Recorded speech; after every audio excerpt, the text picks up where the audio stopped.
Canuto, Chair of the San Diego Housing Commission Board of Commissioners. It is 9:04 on May 5th, 2022, and I'm calling to order the special meeting of the board. The process we're using for today's meeting is authorized by Government Code Section 54953E, which was added by Assembly Bill 361.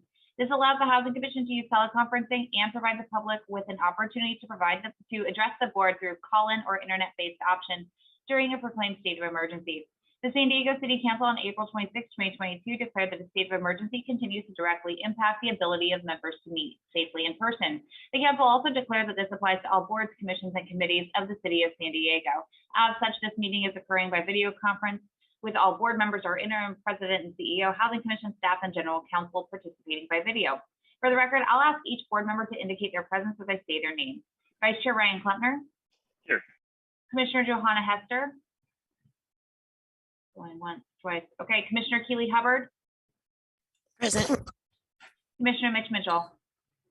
I'm here, Madam Chair. Good morning. Commissioner Melinda Vasquez. Okay, no members of the public are in attendance. However, members of the public may watch the video conference and hear the audio of today's meeting, which is being streamed live online. The agenda for today's meeting included a link to the website for the Housing Commission Board of Commissioners, where the public can access the live streaming for today's meeting. The public has been provided with an alternative opportunity to provide comments to the board through an online comment form and toll-free phone number. A link to the online comment form was included on the agenda for today's meeting, which is posted on our website, www.sdhc.org, on Thursday, April 28th. The agenda and the public comment form explain that comments about the items on the agenda will be read into the record if they were submitted by 4 p.m. yesterday, Wednesday, May 4th. Non-agenda public comments submitted by 8 o'clock this morning will be read into the record. In addition, members of the public who wish to speak on an item may call the toll-free phone number that is included on the agenda. Members of the public should monitor the meeting through the live video streaming available on our website, www.sdhc.org. Again, today's agenda included a link to the website for this board where the public can access that live streaming. Members of the public should call the toll-free phone number only when the item they wish to comment on is introduced. If a caller begins to comment on an item different from the item that we're considering, we'll ask them to hang up and call back at the appropriate time. Members of the public will have 3 minutes each to provide their comments. However, if a large number of callers wish to speak on a single agenda item, we may limit them to 1 minute each. We'll go ahead and move into non-agenda public comments now. The phone line is now open to provide those comments. You can call 833-610-2513 if you'd like to provide public comments. This is the time when members of the public may provide comments to the Housing Commission Board about topics that are not on today's agenda, which would be surprising because everything is on today's agenda, but involve a subject within the Housing Commission's area of responsibility. The Housing Commission cannot take action on non-agenda public comments, but again, that number is 833-610-2513, and you can see it on the screen as well if you're streaming. We received one written non-agenda public comment for today's meeting, which I will read into the record. Tony Greer wrote, "Why doesn't the SDHC/commissioners share with the public the number of persons on the HCV Section 8 waitlist? How are wait times determined if the number of vouchers issued at a given time are never revealed to the applicant? Is there a set amount of money for vouchers each year? I have been on the list for 10 years this August and fear my passing before being chosen." We'll ask our Vice President of Communications, Scott Marshall, if we have any callers for non-agenda public comment.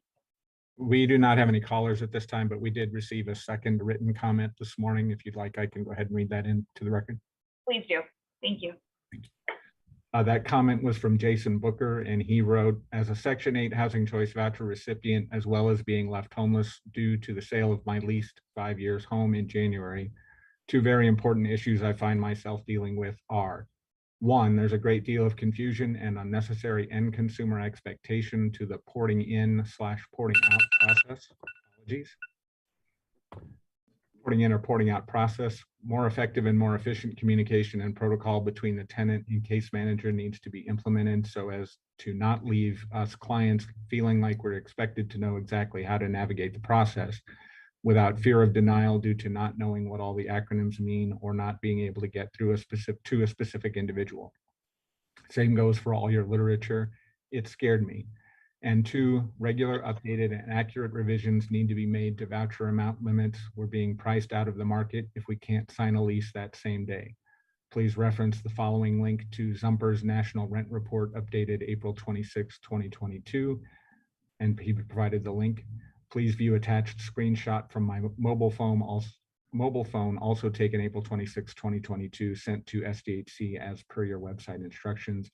It shows a sharp 22% rent increase for our North Park studio in just the previous 30 days. Thank you very much. And that concluded the public comment, our non-agenda public comment. Oh, I'm sorry, Madam Chair, there is a caller that's in the queue that I just saw. Excellent. Let's take that caller. Thank you, Scott. Caller Francis Peralta, you may begin making your comments. You have 3 minutes. Thank you, everybody. Just want to make a quick comment on the subcontractors that work for some of the properties that are overseen by San Diego Housing Commission. The staff needs a lot more training. The way that they treat people, it's sometimes condescending. So definitely, I think I would just wanted to make a comment on whoever's in the position to take a look at the subcontractors that they use to do the income verification. I think it would be useful. Definitely, some additional training is definitely needed. And that's it from the comment. Thanks so much. Thank you for your comment. And that concludes the non-agenda public comment. Thank you. For the Housing Commission team, the 2 individuals that wrote in regarding to the voucher questions, can we make sure that staff follow up with them just to give some clarifying feedback? It sounds like it might be helpful. Yes, we'll make sure that we do that. Yes, absolutely. I assume you were going to, but for the sake of, clarification, thank you. Well, now we'll move on to commissioner comments. Do we have any comments from the commissioners? Madam Chair, I'll just make one comment about the Section 8 list. Jeff, you remember that the last meeting we had, the special meeting, I asked the question about how long the list was and the attrition rate. So I know we have the information. And I guess I'm not asking for an answer today, but I do think that there is a transparency aspect of this that we should probably be a little more aggressive about. I had this conversation this week, Madam Chair, with a few people, and I said, look, the problem is that we have far too few vouchers, and we have much greater expectation. That the expectation for vouchers far exceeds what we're getting, and I don't know if there's a solution, Jeff.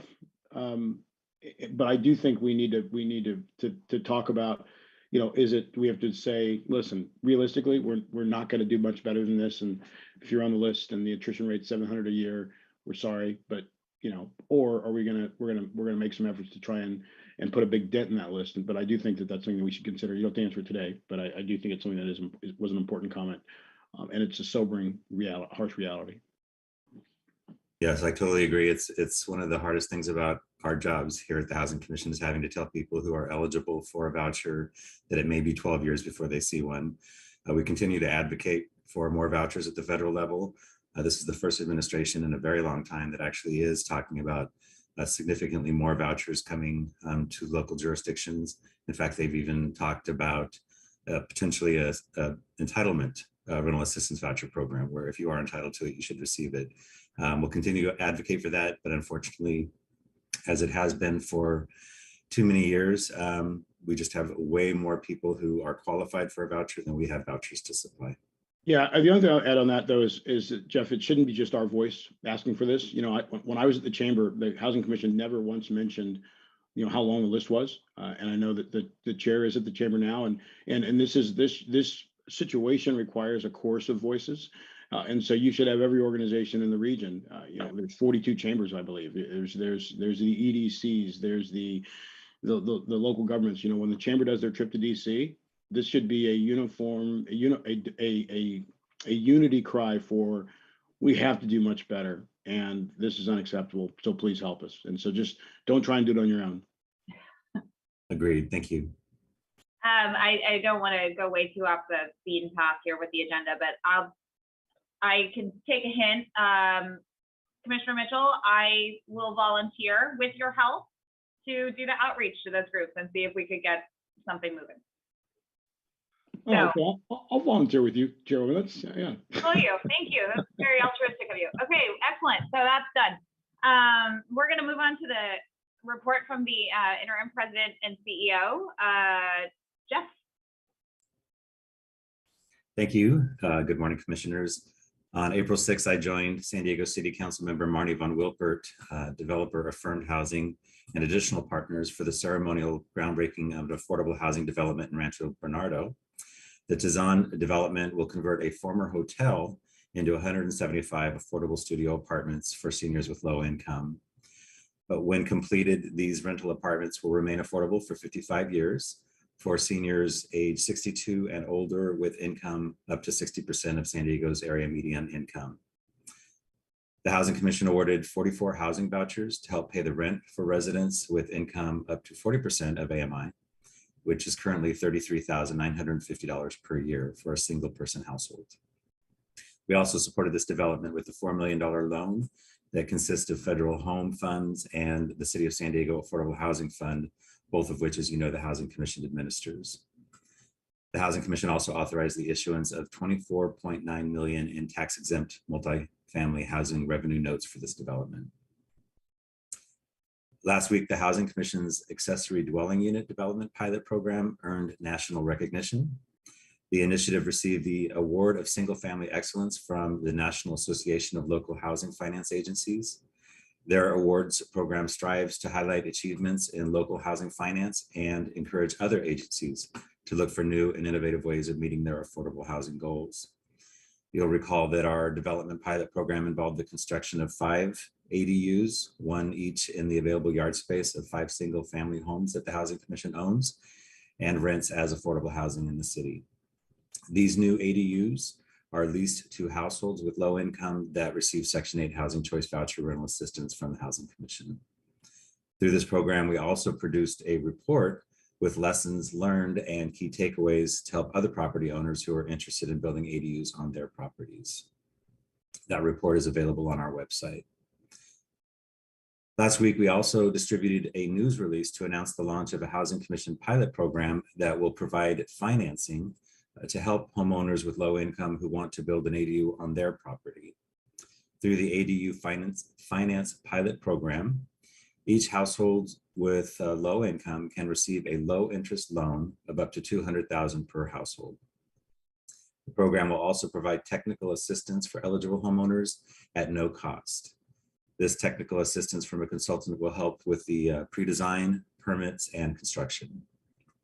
ADUs financed through this program will create additional affordable rental housing because rents are required to remain affordable for 7 years for households with income up to 80% of AMI. And also importantly, the property owners who participate in the program will generate wealth for themselves through the increase in their property's value and the rental income from their ADU. And that application for that program is also available on our website. Our Executive Vice President of Strategic Initiatives, Lisa Jones, participated in a KPBS virtual panel discussion on homelessness on April 20th. The panel also included Tamara Kohler, CEO of the Regional Task Force on Homelessness, Bob McElroy, President and CEO of Alpha Project, and Jesse Gray, a veteran who previously experienced homelessness. Lisa talked about the city's continuum of housing interventions, including shelters that the Housing Commission administers that address the varied needs of individuals experiencing homelessness. She also talked about the Housing Commission's interactive homelessness dashboards, which are located on our website. The virtual panel was streamed live, was played on the radio that same day, and is now posted on the KPBS website. And finally, I want to draw your attention to new information that we are including in staff reports to you, starting with the reports for this morning. The staff reports now state how the item relates to the Housing Commission's strategic plan, such as the strategic priorities that apply to each report. This information is provided under the heading Housing Commission Strategic Plan. And in addition, at your last meeting, the board asked for the dollar amounts that correspond to AMI percentages, as well as breakdowns of affordable housing units by council district. So the reports on the agenda this morning and going forward regarding affordable housing developments include the specific annual income amounts that apply to the AMI levels in those reports. And we've also added a section to table 1 in each of those reports to provide the number of affordable housing units in the council district where the development is located and how it relates to the total number of affordable units in the city. The affordable housing breakdown by council district is also included in the housing production information that we provide to you before each meeting. And that concludes my report this morning. Thank you. Thank you. That's very busy. I'm pleased to see the ADU progress. It's a really incredible program that was born of the innovative and sort of go get 'em attitude of the Housing Commission. And so much applause is due there. I want to be very careful though, that we don't end up like San Francisco, where we put so much emphasis on ADUs, that that's the fastest growing housing product, because our friends over at City Hall and at the county building have the very challenging task of boosting production past that. ADUs will not get us out of this crisis. And so I'm thrilled by it, but I'm always very, I want to always add that comment whenever we talk about ADUs, because they're just a very small piece of that puzzle. Congratulations to the staff for the award. Lisa, glad to see you're continuing to make your incredible work known via the media. So good work, everybody. Oh, and thank you, staff, for adding those things to the agenda. I know that it's probably feeling a little bit tedious as a person who does staff reports for boards. I sympathize with that entirely. I think though, for the picture, for the lay person who's just looking at housing, who continually goes, why isn't this getting better? To see that big picture is helpful. So hopefully that does help paint that picture. Next on the agenda is the approval of our minutes for the Housing Commission Board's special meeting of April 1st, 2022 and April 25th, 2022. The phone line is now open for public comments about the minutes. You can call 833-610-2513 to be placed in the queue. We did not receive any written public comments regarding the minutes. Again, though, that number is 833-610-2513. Scott, do we have any callers at this time? We do not currently have any callers. We have about 1 minute and 10 seconds left on the clock. Fabulous. Thank you.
The time is concluded and we do not have any callers for the minutes. Thank you. Commissioners, do we want to make any changes to the minutes, or do we have a motion? So moved. Any for a second? Second. Thank you. Moved by Vice Chair Klempner, seconded by Commissioner Mitchell. I will ask each commissioner to say their vote when I say their name. Vice Chair Klempner. Aye. Commissioner Hester. Not here. Commissioner Hubbard. Aye. Commissioner Mitchell. Aye. Commissioner Vasquez. Still not here. Okay. I'll add my vote in favor. Motion carries unanimously. We'll move on to our consent agenda this morning. I propose that item 100 be placed on consent. Item 100 is the designation and identification of the Housing Commission's agency representatives for labor negotiations. The phone line is now open for public comments about item 100. You can call 833-610-2513 if you wish to be placed in the queue. We did not receive any written public comments regarding this item. However, that number is 833-610-2513 if you wish to call in. We'll hand it over to Scott to let us know when the comment period has concluded. We have about 1 minute and 10 minutes left.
The time is concluded and there are no callers regarding item 100.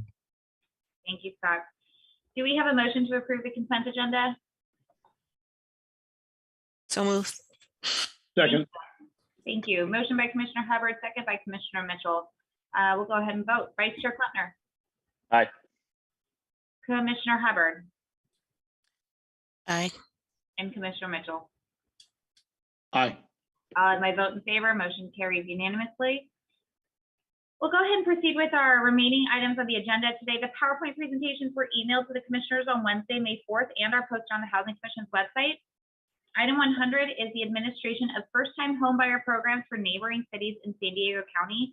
The phone line is now open for public comments about item 101. You can call 833-610-2513 to be placed in the queue. There were no written public comments. But again, that number is 833-610-2513, and we'll take any public comments following the staff presentation, which will come from Vice President of Single Family Housing Finance, Sujata Roman. Whenever you're ready. Good morning, Chair Benvenuto, Commissioners, Mr. Davis, and others. I'm Sujata Raman, the Vice President of Single Family Housing Finance for the San Diego Housing Commission's Real Estate Department. The item before you today is a recommendation that the Housing Commission approve entering into agreements with the City of Chula Vista and the City of El Cajon for the administration of their respective first-time homebuyer programs. Next slide. As background, the Housing Commission has operated a first-time homebuyer program in the City of San Diego since 1992 for more than 30 years to help low-income households achieve homeownership. Since its inception, the Housing Commission has provided more than $190 million of assistance in the form of loans, grants, and mortgage credit certificates, and assisted approximately 5,900 homebuyers. Over the years, the Housing Commission has entered into agreements to administer first-time homebuyer programs for other jurisdictions such as Southeastern Economic Development Corporation, Center City Development Corporation, City of La Mesa, to name a few. Next slide, please. In 2014, the County of San Diego approached the Housing Commission and asked us to administer their first-time homebuyer program, which serves unincorporated areas of the county and other cities seen on this slide, such as Carlsbad, Imperial Beach, and San Marcos. The Housing Commission entered into a contract with the county, and in the first year, first-time homebuyer assistance in the county's program area increased by 264%. Through this partnership, the Housing Commission has helped more than 225 families in the County of San Diego buy their first home. Feedback from both the county's program staff and participating lenders has been extremely positive. The Housing Commission has a dedicated first-time homebuyer underwriting team, and staff's knowledge and expertise has made us stand out as a leader in this area. There are only 5 cities in the county where the Housing Commission currently does not administer the first-time homebuyer program: Chula Vista, El Cajon, Escondido, National City, and Oceanside. Next slide. 2 of those 5 cities, Chula Vista and El Cajon, contacted the Housing Commission asking us to administer their respective first-time homebuyer programs on their behalf. Chula Vista has operated a first-time homebuyer program since 1999 and has provided approximately $18 million in down payment and closing cost loans to help 278 families buy their first home. El Cajon has operated a first-time homebuyer program since 2004, providing down payment loans to help 65 families buy their first home. To be eligible for both cities' programs, potential homebuyers can earn no more than 80% of San Diego's area median income. For example, a household of 4 with income up to $97,000 per year could qualify for this loan. It is well known that current real estate market conditions, such as the extraordinarily high price of homes, limited inventory in the San Diego region, coupled with increasing interest rates, have made it extremely competitive and very difficult for first-time homebuyers to purchase a home. However, upon the Housing Commission's recommendations and in line with City of San Diego's guidelines, both Chula Vista and El Cajon have also amended their guidelines to provide a loan for 22% of the purchase price of a home from the previously approved 17%, thus increasing the purchasing power of first-time home buyers. These two cities have obtained approval from their respective city councils to enter into a contract agreement with the Housing Commission this fiscal year, subject to Housing Commission staff obtaining approval from the Housing Commission Board of Commissioners. Both Chula Vista and El Cajon fund their first-time homebuyer programs with a combination of federal, state, and local funds similar to the funding sources for the Housing Commission's first-time homebuyer program. Next slide. Housing Commission staff are able to implement first-time homebuyer programs for the City of Chula Vista and the City of El Cajon with existing underwriting procedures, processes, and staffing. The Housing Commission will receive setup fees, underwriting and processing fees, and an annual fee from each partner city for administration of their first-time homebuyer programs. Our staff will administer all aspects of the new loan production, with the exception of loan funding, which is handled by the two partner cities. Staff is responsible for loan processing, underwriting, document preparation, coordinating the funding, loan closing, and file closeout. The Housing Commission does not manage the program funds or budget for the partner cities. Upon loan closing, the funds will be wired directly from the partner city to the escrow company. Next slide.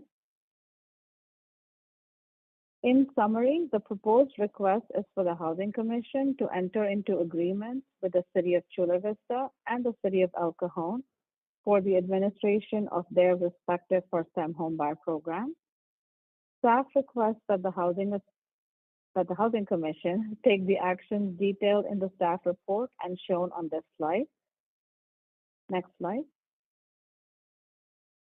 That concludes my presentation, and I'm available to answer any questions you may have.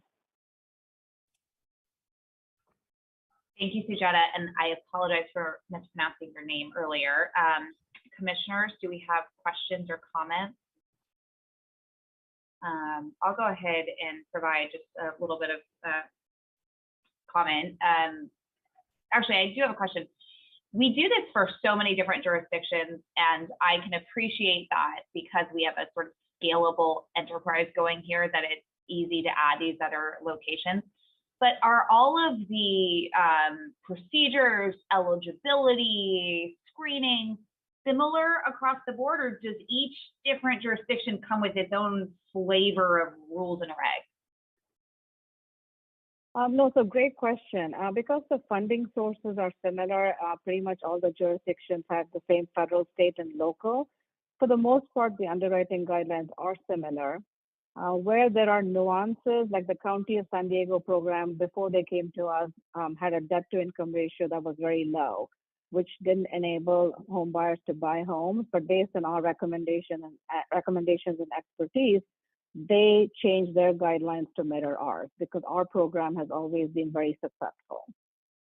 Great, great. And using that word successful, I mean, this is a transformative program that I think is probably underappreciated. I am always glad to hear the council members talk about it as much as they do these days, but given the realities of the real estate market, how do we determine success in this program? Because we can appreciate that just a handful of folks getting homeownership is great, but our city's coming to us saying you have to have 15 first-time home buyers completed and chosen and the other, or how do we think about success?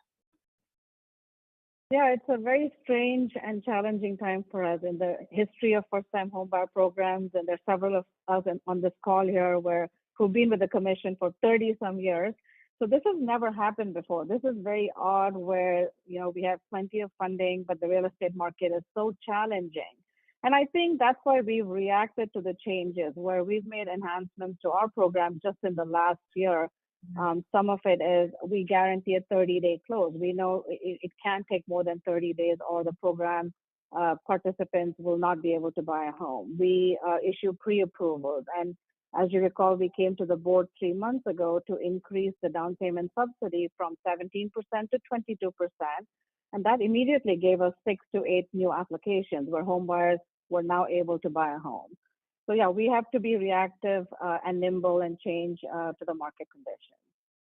Thank you. And kudos to the team for being nimble and making sure that they're competitive. It would probably be very easy to just say this is the program and the market is what the market is. So thank you for doing that. And I'm glad to hear that it did have an immediate reaction of having more people apply. That's excellent. Any other commissioner questions or comments or motion? I'll make a motion. All right. We have a second. Second. Thank you, Commissioner Hubbard. Scott, forgive me, did we have any callers? We did not have any callers. Thank you. Okay, great. We'll go ahead and call the vote. So Vice Chair Klumpner, Aye. Commissioner Hubbard, Aye. Commissioner Mitchell. Aye. And I'll add my vote in favor. Motion will carry unanimously. And I exited out of my talking point. I apologize, everybody. The sausage is being made here. We're moving on.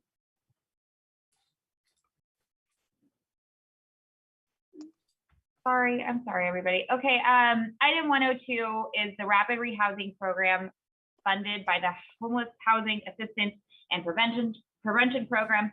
The phone line is now open for public comments about item 102. You can call 833-610-2513 to be placed in the queue. No written public comments were submitted regarding this item, but again, that number is 833-610-2513. We'll take public comments after the staff presentation, which will come from our Director of Housing First Administration, Casey Snell, and Housing Programs Manager, Jessica Adamo. Ladies, whenever you're ready. Thank you. Good morning, commissioners. With me is Jessica Adamo, Housing Programs Manager.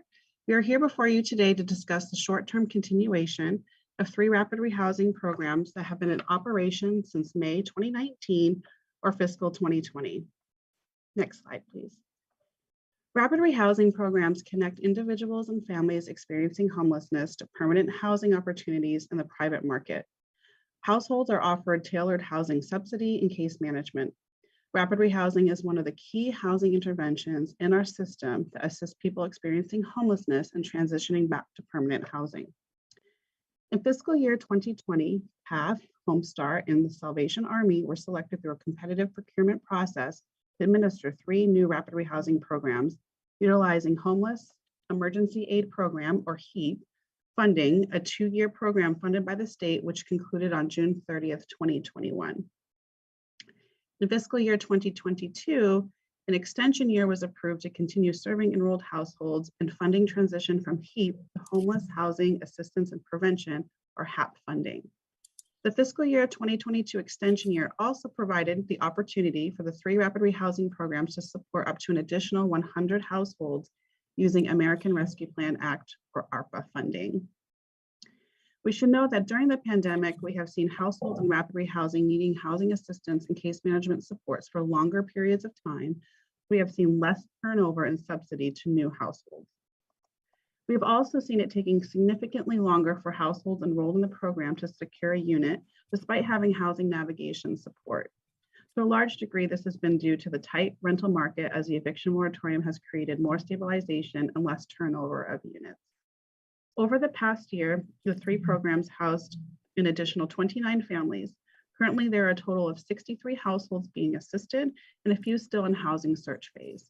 They were referred to the programs prior to the city notifying staff of the intention to wind down the program. Next slide, please. In late March 2022, the City of San Diego's Homelessness Strategies and Solutions Department, or HSSD, informed the Housing Commission of their intent to wind down funding and discontinue the HAP-funded rapid rehousing programs in fiscal year 2023. The Housing Commission will begin to work with the 3 subcontractors on a program ramp down plan. Due to the program ramp down, a non-competitive agreement under the Housing Commission's Procurement Policy 9.4 will be utilized to procure the services of the 3 current subcontractors, PATH, Homestar, and the Salvation Army, for fiscal year 2023, to foster continuity of care for enrolled households who need continued support. Though we provided budget projections to the city for sufficient wind down funds to support all existing families for the projected time that they would need assistance, one of the challenges we may see as we go forward is that with a wind down plan in place, providers may struggle to keep staff that have concern about the stability of their positions. This could potentially result in challenges in continuity of care for households and housing stability. Commission staff will work closely with providers monitoring this potential concern and working with them to determine how we can best support the providers and the households in such situations develop. Next slide, please. The next two slides provide an overview of the rapid rehousing programs. Through the coordinated entry system, individuals and families experiencing homelessness are assessed and referred to housing interventions that best address their needs. Assistance can vary greatly based on the needs of the households, but generally include help with housing search, rental application fees, security deposit payments, short to long-term rental subsidies, and landlord engagement and mediation. In addition to the three rapid rehousing programs we are presenting today, the Housing Commission administers 6 rapid rehousing programs with 6 different service providers. Yeah. The Housing Commission also operates its own rapid rehousing program through our Housing First San Diego operations team. With the proposed continuation of 3 rapid rehousing programs, Commission administered rapid rehousing resources will reduce from 10 to 7, a 26% reduction in locally administered permanent housing resources. Next slide, please. Once enrolled in a rapid rehousing program, clients work with program staff to identify and apply for housing opportunities that are affordable with the program's initial rental assistance and the household's projected future income level. Program staff support clients to develop and accomplish case plan goals that reinforce housing stability, such as increasing income, accessing community resources, and addressing outstanding debt. Rental assistance subsidies paid to the landlord on behalf of the client gradually decrease as the client takes on a larger rent portion. At the close of program participation, the client has successfully taken over the entirety of their rent. The pace at which clients assume responsibility for the full contract rent amount varies according to the household's unique needs and guidelines set by the program's funding requirements. Next slide, please. The 3 rapid rehousing programs have housed 148 households from the program launch in fiscal year 2020 through March 31st, 2022. Due to San Diego's expensive rental housing market, coupled with the aftermath of the pandemic, which negatively impacted household income levels, approximately 63 households will require additional assistance beyond the contract end date of June 30th, 2022. Next slide, please.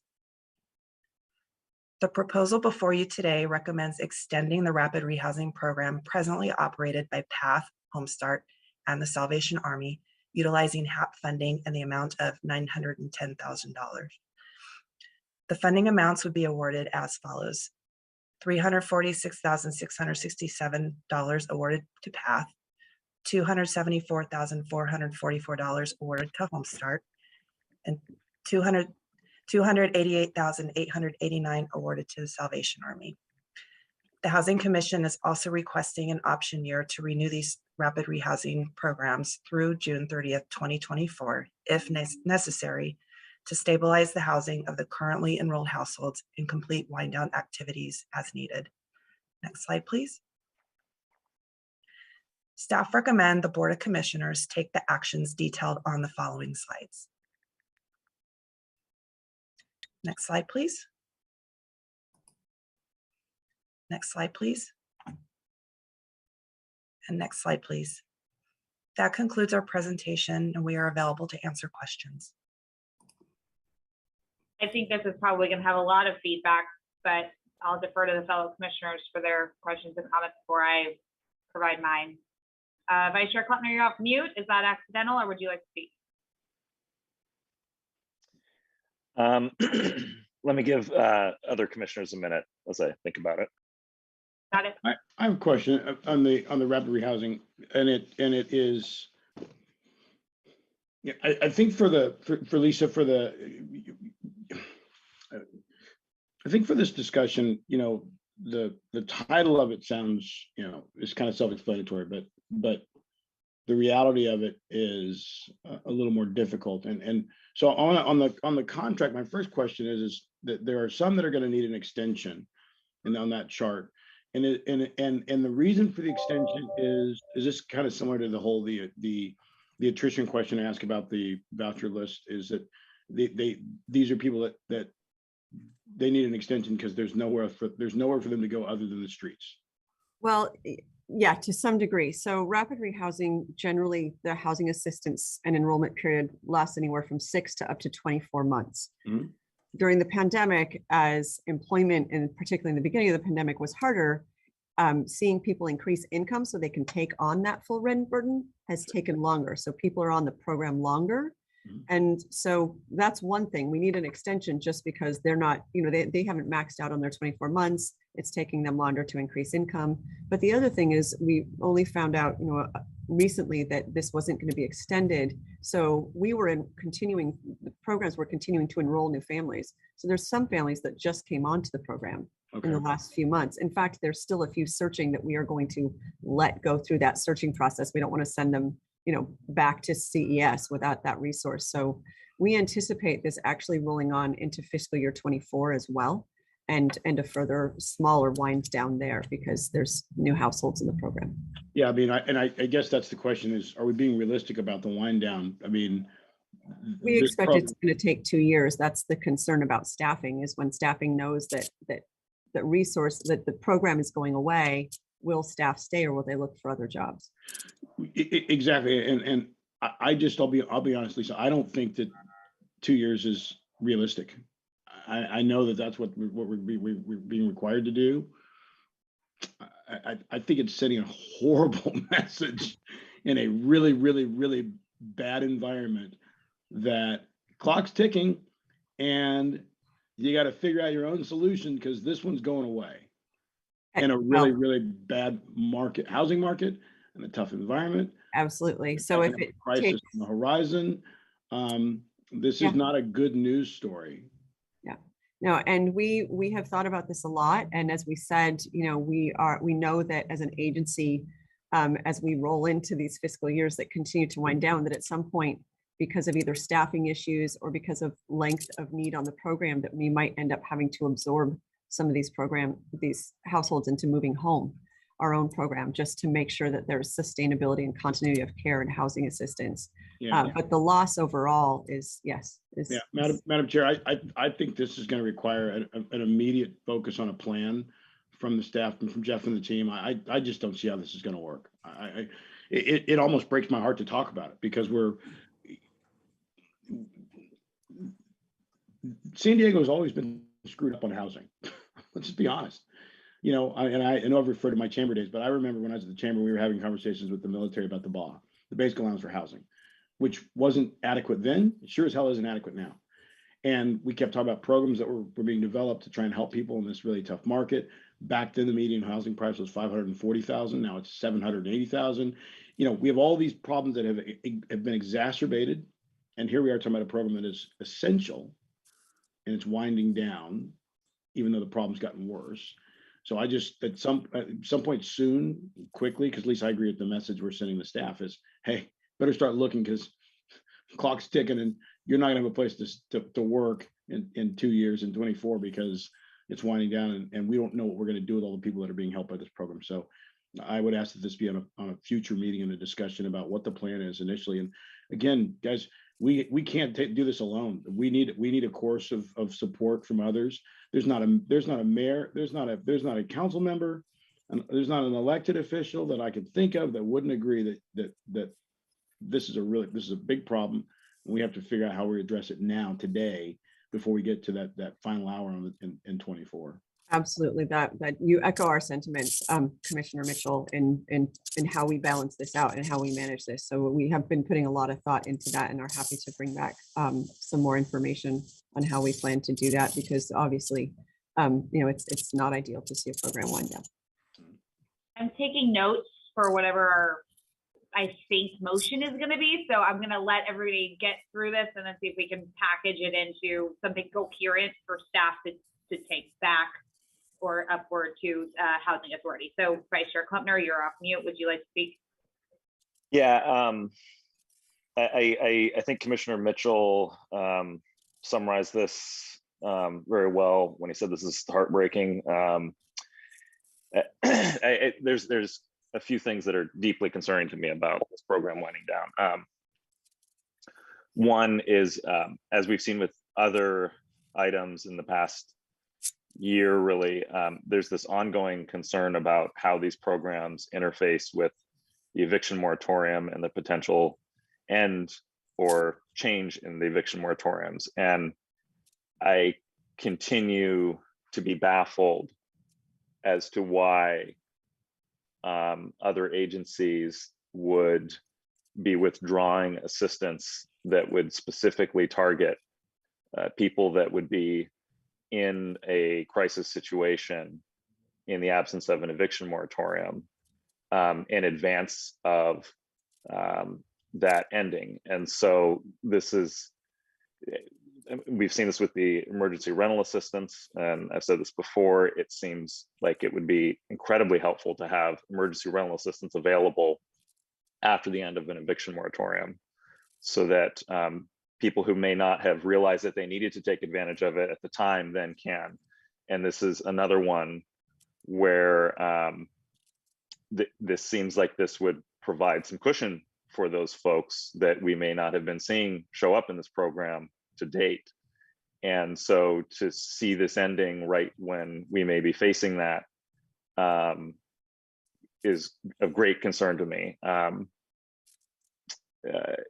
Staff, feel free to jump in here if you have anything you want to. It is to us and our team as well. In fact, and you'll probably see this later in the budget presentation, but from a prevention and diversion perspective, we've been ramping our own Housing Commission funded prevention diversion programs back up, and are increasing staff there too, knowing that we need to be ready for when those eviction moratoria lift. And despite all of our efforts with legal aid and eviction prevention, we are going to see more people in the system. In fact, we're seeing more people in the system now. On September of last year, the occupancy rate for the Golden Hall Family Shelter was around 60%.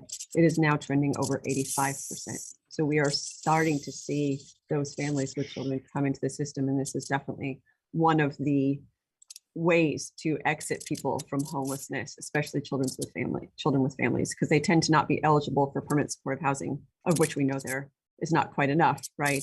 So rapid rehousing is one of the main engines to exit families out of homelessness. That's very helpful information. Yeah, and I bring up the eviction moratorium as really just one of a series of factors that we're looking at. I mean, the changes in the housing market and the rise in the market rates, and I mean, all of these things are pointing towards, if the resources were available, this seems like one of the first programs that we'd want to expand if we could, rather than go the other direction. The other part that's very concerning to me is how this affects frontline staffing. As you mentioned, and as Commissioner Mitchell mentioned, it's an ongoing challenge. We've seen across the board, the staffing is an ongoing challenge with these programs, and that people work for pay that is not ideal, doing incredibly important work that is difficult, and adding instability on top of that. I just can't see how this is going to do anything other than increase and amplify all those other challenges. And the other thing that I worry about, and we can think back to the one of the key messages from the last 10 years in my mind, as homelessness has become a crisis, is the need for continuity and consistency, and that it takes some time to figure out exactly how to administer programs best and how they interrelate with each other. And if we think back to the bridge shelters, when they were renewed in short increments, I know that staffing was a challenge then. I just can't help but think that we may realize that it is a mistake to wind this program down 2 or 3 years from now, or even next year, as Commissioner Mitchell's pointing out, maybe before it's even finished winding down, there's some revisiting of whether that's the right move. And it's not like we can just wave a magic wand and the impacts of a wind down disappear in terms of staffing. So I mean, I don't know. I mean, you can speak to that if you want, but I'm more just expressing deep concern. I will, if you don't mind, just share that in our rapid rehousing programs, and we'll talk about this in the workshop later, that we already have a 22% vacancy rate in rapid rehousing programs. So it doesn't matter what program we're looking at, it's hard to keep people in those jobs and attract people to those jobs. In addition, when you have a staff leave because they don't feel like there's stability in their position, you lose all the investment in training that you've built up. So you lose that expertise and capacity that you're trying to build. And then on top of that, to your point, it creates challenges with continuity of care for residents. So staff's recommendation is to extend these contracts so that we can wind down. It is not our direct recommendation to wind down. It was just some decisions that the city's homeless strategies department had to make on, I think, where they allocated funding. Understood, and that's an important distinction there. I guess the third bucket of my concerns is one conclusion I have since I've been here is that and as I've learned more about this subject, is that the longer people are experiencing homelessness, the harder it is to get them out of it, and the more expensive it becomes, and the more intensive interventions they need. And so these programs at their inception, the entire concept was that it's a long-term strategy to try to reduce the costs and the hurdles to rehousing somebody down the road.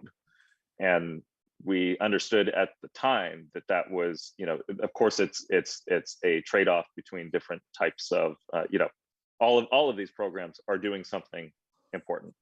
And the reason that we have this one is specifically a long-term strategy to try to manage what we're dealing with on the other end of the spectrum.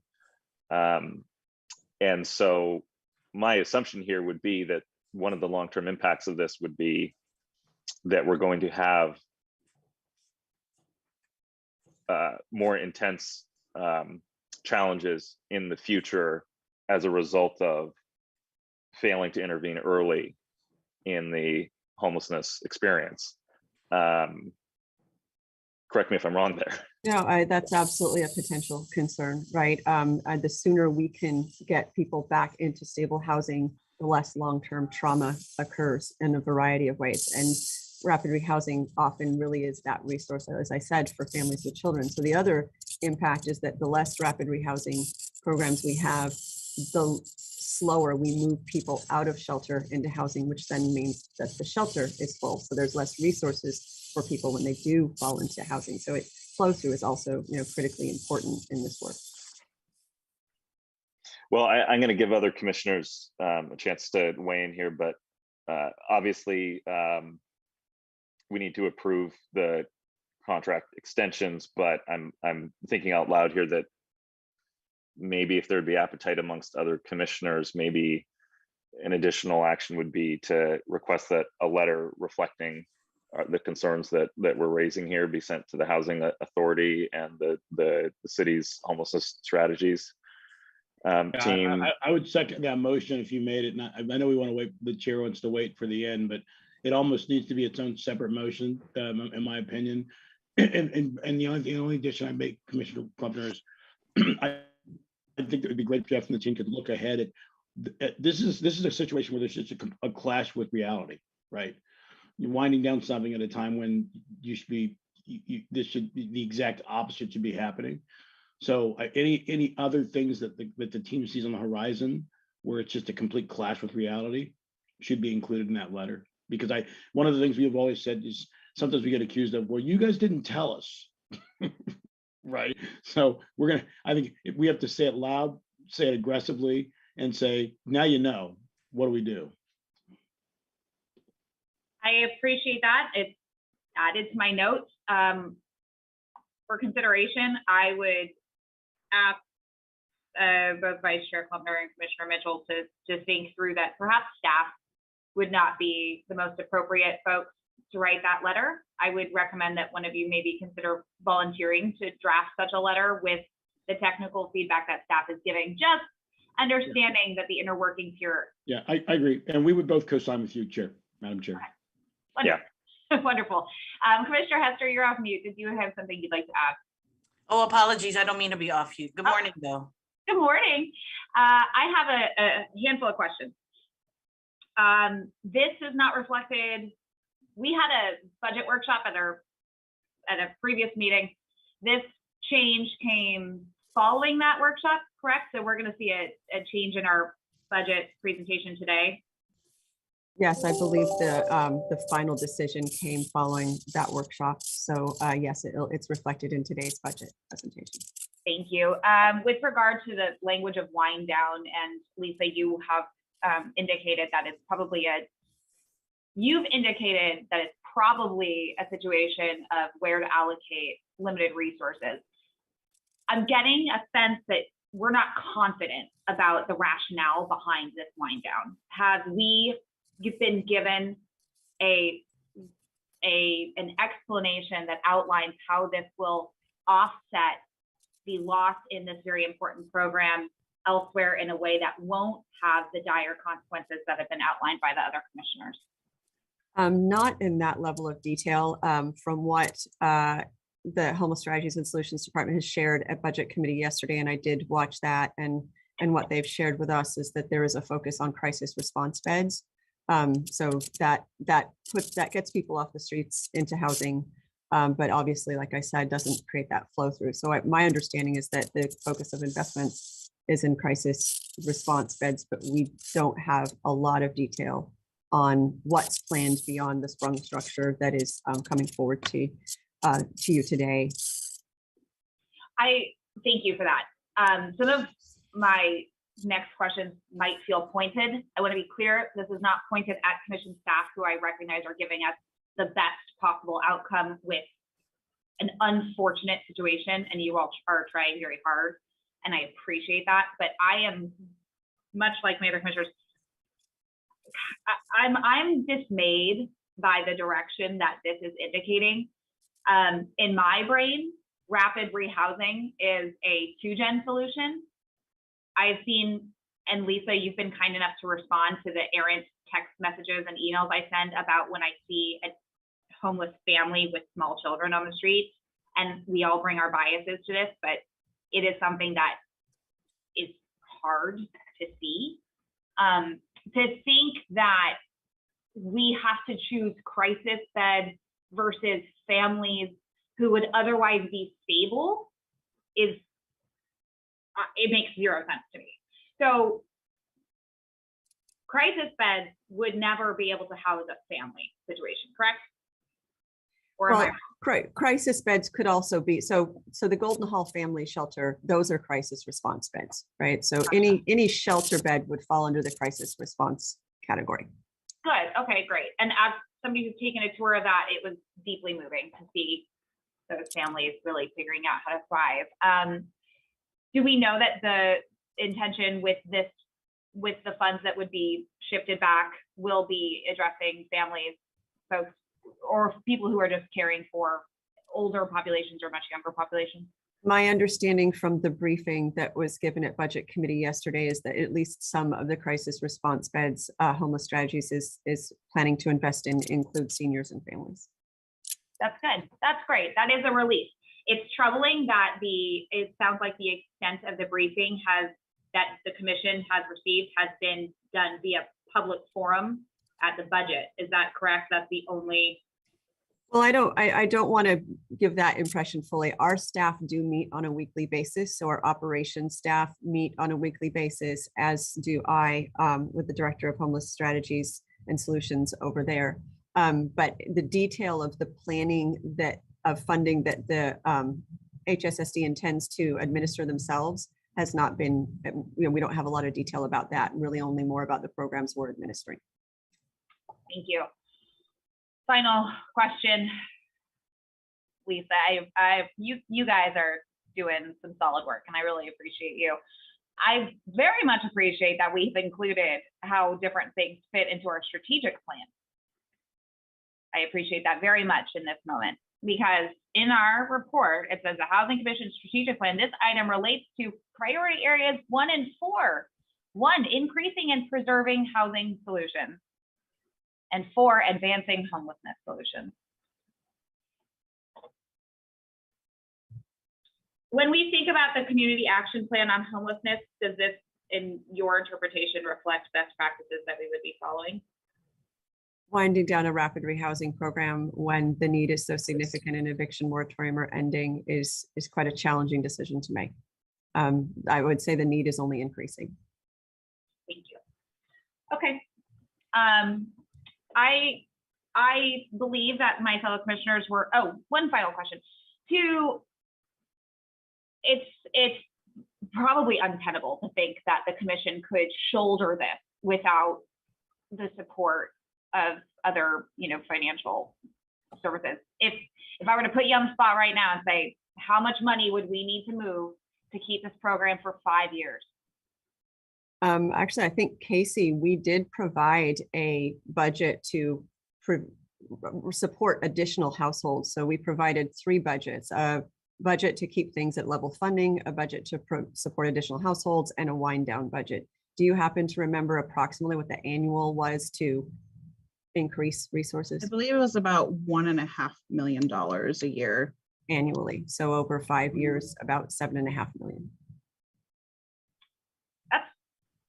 That's significant, but that's not a scary number. Madam Chair, did I hear that right? 7 million? $7.5 million over 5 years. And as a comparison, Golden Hall Shelter, which houses over 500 individuals on any given day, their annual budget comes in at around $10 million a year. Yeah, so 7.5 million over 5 years, and we have a budget surplus of $65 billion. And Casey, how many families annually would that support? Is that around 100, 150? The ultimate goal would be to serve 100. That's what the financial assistance would support. Right, and some of those roll over. So we're looking. They do roll over. So yeah, they're different stages of their housing. Yeah. Approximately about 300 households over that period would be my guess when they take different levels of need over time. Thank you. That's very helpful information. Just thinking about the trauma that people experience when they do dip into that housing instability, and then that other layer of being unsheltered is so significant that being able to avoid all that can just, anyway. Okay, so what I'm hearing from the commissioners is talking possibly at our next meeting about a longer term plan. This is so rooted in the action plan on homelessness that took a boatload of time and energy and had so much agreement and coordination that I would hate to see such an important program be diminished. So I am committed to being supportive to you all to see how we can cobble this possibly together, and maybe we can revisit this at next month's meeting or the meeting following. But it sounds like a letter which the commissioners will work on to share concerns with the direction of this and possibly just request additional context to help allay those concerns. But we had a motion, kind of.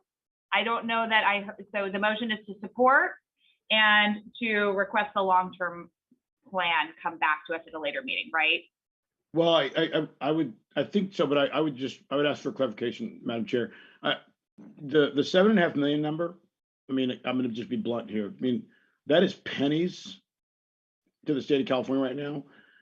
And I would love to see if there's support, Madam Chair, for making a request of the pro tem and the legislature to figure out some solution because of the importance of this program. I don't know. I mean, I don't know if there's another way to do it. Lisa, just tell us. Yes, no, I should comment on that. And thank you so much for bringing it up, Commissioner Mitchell. So the state did recently have out what's called a family challenge grant. So it was focused specifically on families, and rapid rehousing provides both services to families or individuals, so it provides both. The Family Challenge Grant was recently released. Both the City of San Diego submitted an application and the Regional Task Force submitted an application. Either COCs, cities, or counties could apply. The commission wasn't an eligible applicant. However, my understanding is that for the city, and I didn't see the application, but for the city, my understanding is that the focus was the safe parking programs for families in that program specifically. So that only closed on the 28th. So that proposal is in from the city, but okay, but were we only limited to one application for the city? Well, the commission wasn't an eligible. No, I know the commission was the city only. Were they? I mean, they're not limited. They weren't limited to one application. So are you saying that grant process is closed? Yes, it closed, I believe, on the 28th. I just, Madam Chair, this is one where, we all have connections and ties. We have to go and make the plea. Had we known that there was a $7.5 million opportunity to extend this program for 5 years, I think everybody on the commission would have said it, that would have asked the mayor and the city council to make that request. And this is one of those things where if the state has the money, this is a no-brainer. But I would just say I wouldn't give up on this. I just think we need to ask the city for some guidance on this and about how to address the situation, because again, $7.5 million, it will make a huge difference to this program and to the lives of the people that are going to be disrupted and impacted in a horribly negative way if we don't find a way to extend this. And I think it's important to note that over this current fiscal year so far, there were 29 households that were enrolled. Our goal was more than that. It is taking households a lot longer to find units, as you all know. Sure. And that's why the folks that are currently searching, we're going to go ahead and allow to lease up, because we want to make sure that we can get them into housing and increase those numbers. So I guess my Madam Chair, I don't know how you want to handle this, but I think there has to be a motion that we approach the city and ask for some guidance on this to see if there is any relief that can be provided for this situation. And then I think there's a motion that includes, as you mentioned, a letter from the appropriate commissioners that presents this situation as in its full and raw reality, and ask for some support and some help. So I don't know how you want to sum that up into a motion, but I'll stop with whatever you say. Okay, so for the commission staff, this goes up to the housing authority, correct? This item? No, this lives with that. Okay. I have a couple questions that maybe our legal counsel or staff will be able to answer on how we handle this. I'm inclined to suggest that we split off the immediate action item here, which is approving the extension of the contract, the request staff made in the presentation. And then it seems like we have a couple other issues which are related to sending letters, communicating our concerns, and seeking direction and or funding from several agencies that we're talking about now. Do we need a motion and an action if those letters were to be signed by all commissioners, or can we, knowing that we're essentially all in consensus here, can we do those letters without an action item and we just deal with the contract issue? So let me deal, if I can, with the idea of, I agree with you 100%. I think you should vote on the matter that's before you for Brown Act purposes, among other things. And then you can always give direction to staff, whether or not it's been noticed, to do whatever you want. And so I would break it up into two actions, the one that's before you, and then a new one to maybe do all of the above. I've heard I've heard various comments about wanting to approach the state for potentially additional funding through a letter, and I've heard wanting to approach the city to see if there's additional funding and to bring them up to speed on the severity of this issue. And so I think all those can be rolled into another motion. And as to allowing it to be signed by all of the commissioners, if that's within the motion you make, the answer is yes, you can do that. Okay, so it sounds like we should do two motions. I guess the concern I was getting to is there may be a problem with all the commissioners signing joint letters on these things without an action item for Brown Act purposes, but I'm not sure. But it sounds like we ought to just do a motion related to communicating with the other agencies. And then the last piece here is I think that this ought to be referred to the Housing Authority.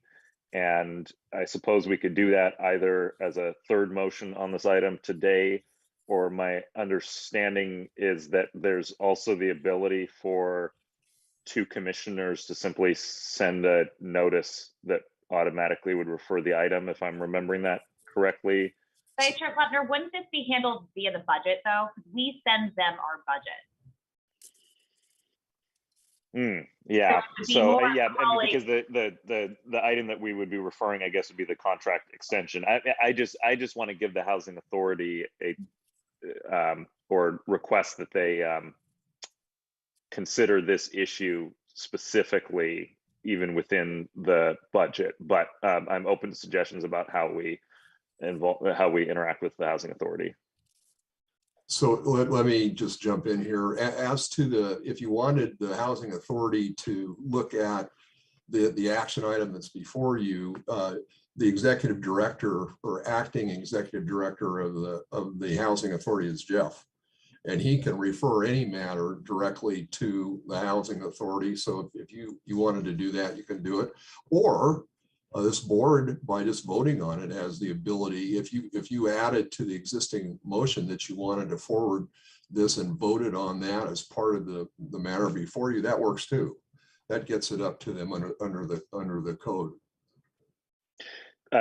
Jeff, I'm going to say up to you. I think you know where we're going here, which is I want the Housing Authority to have the same opportunity to see the same information that we just saw and have a discussion of their own on this.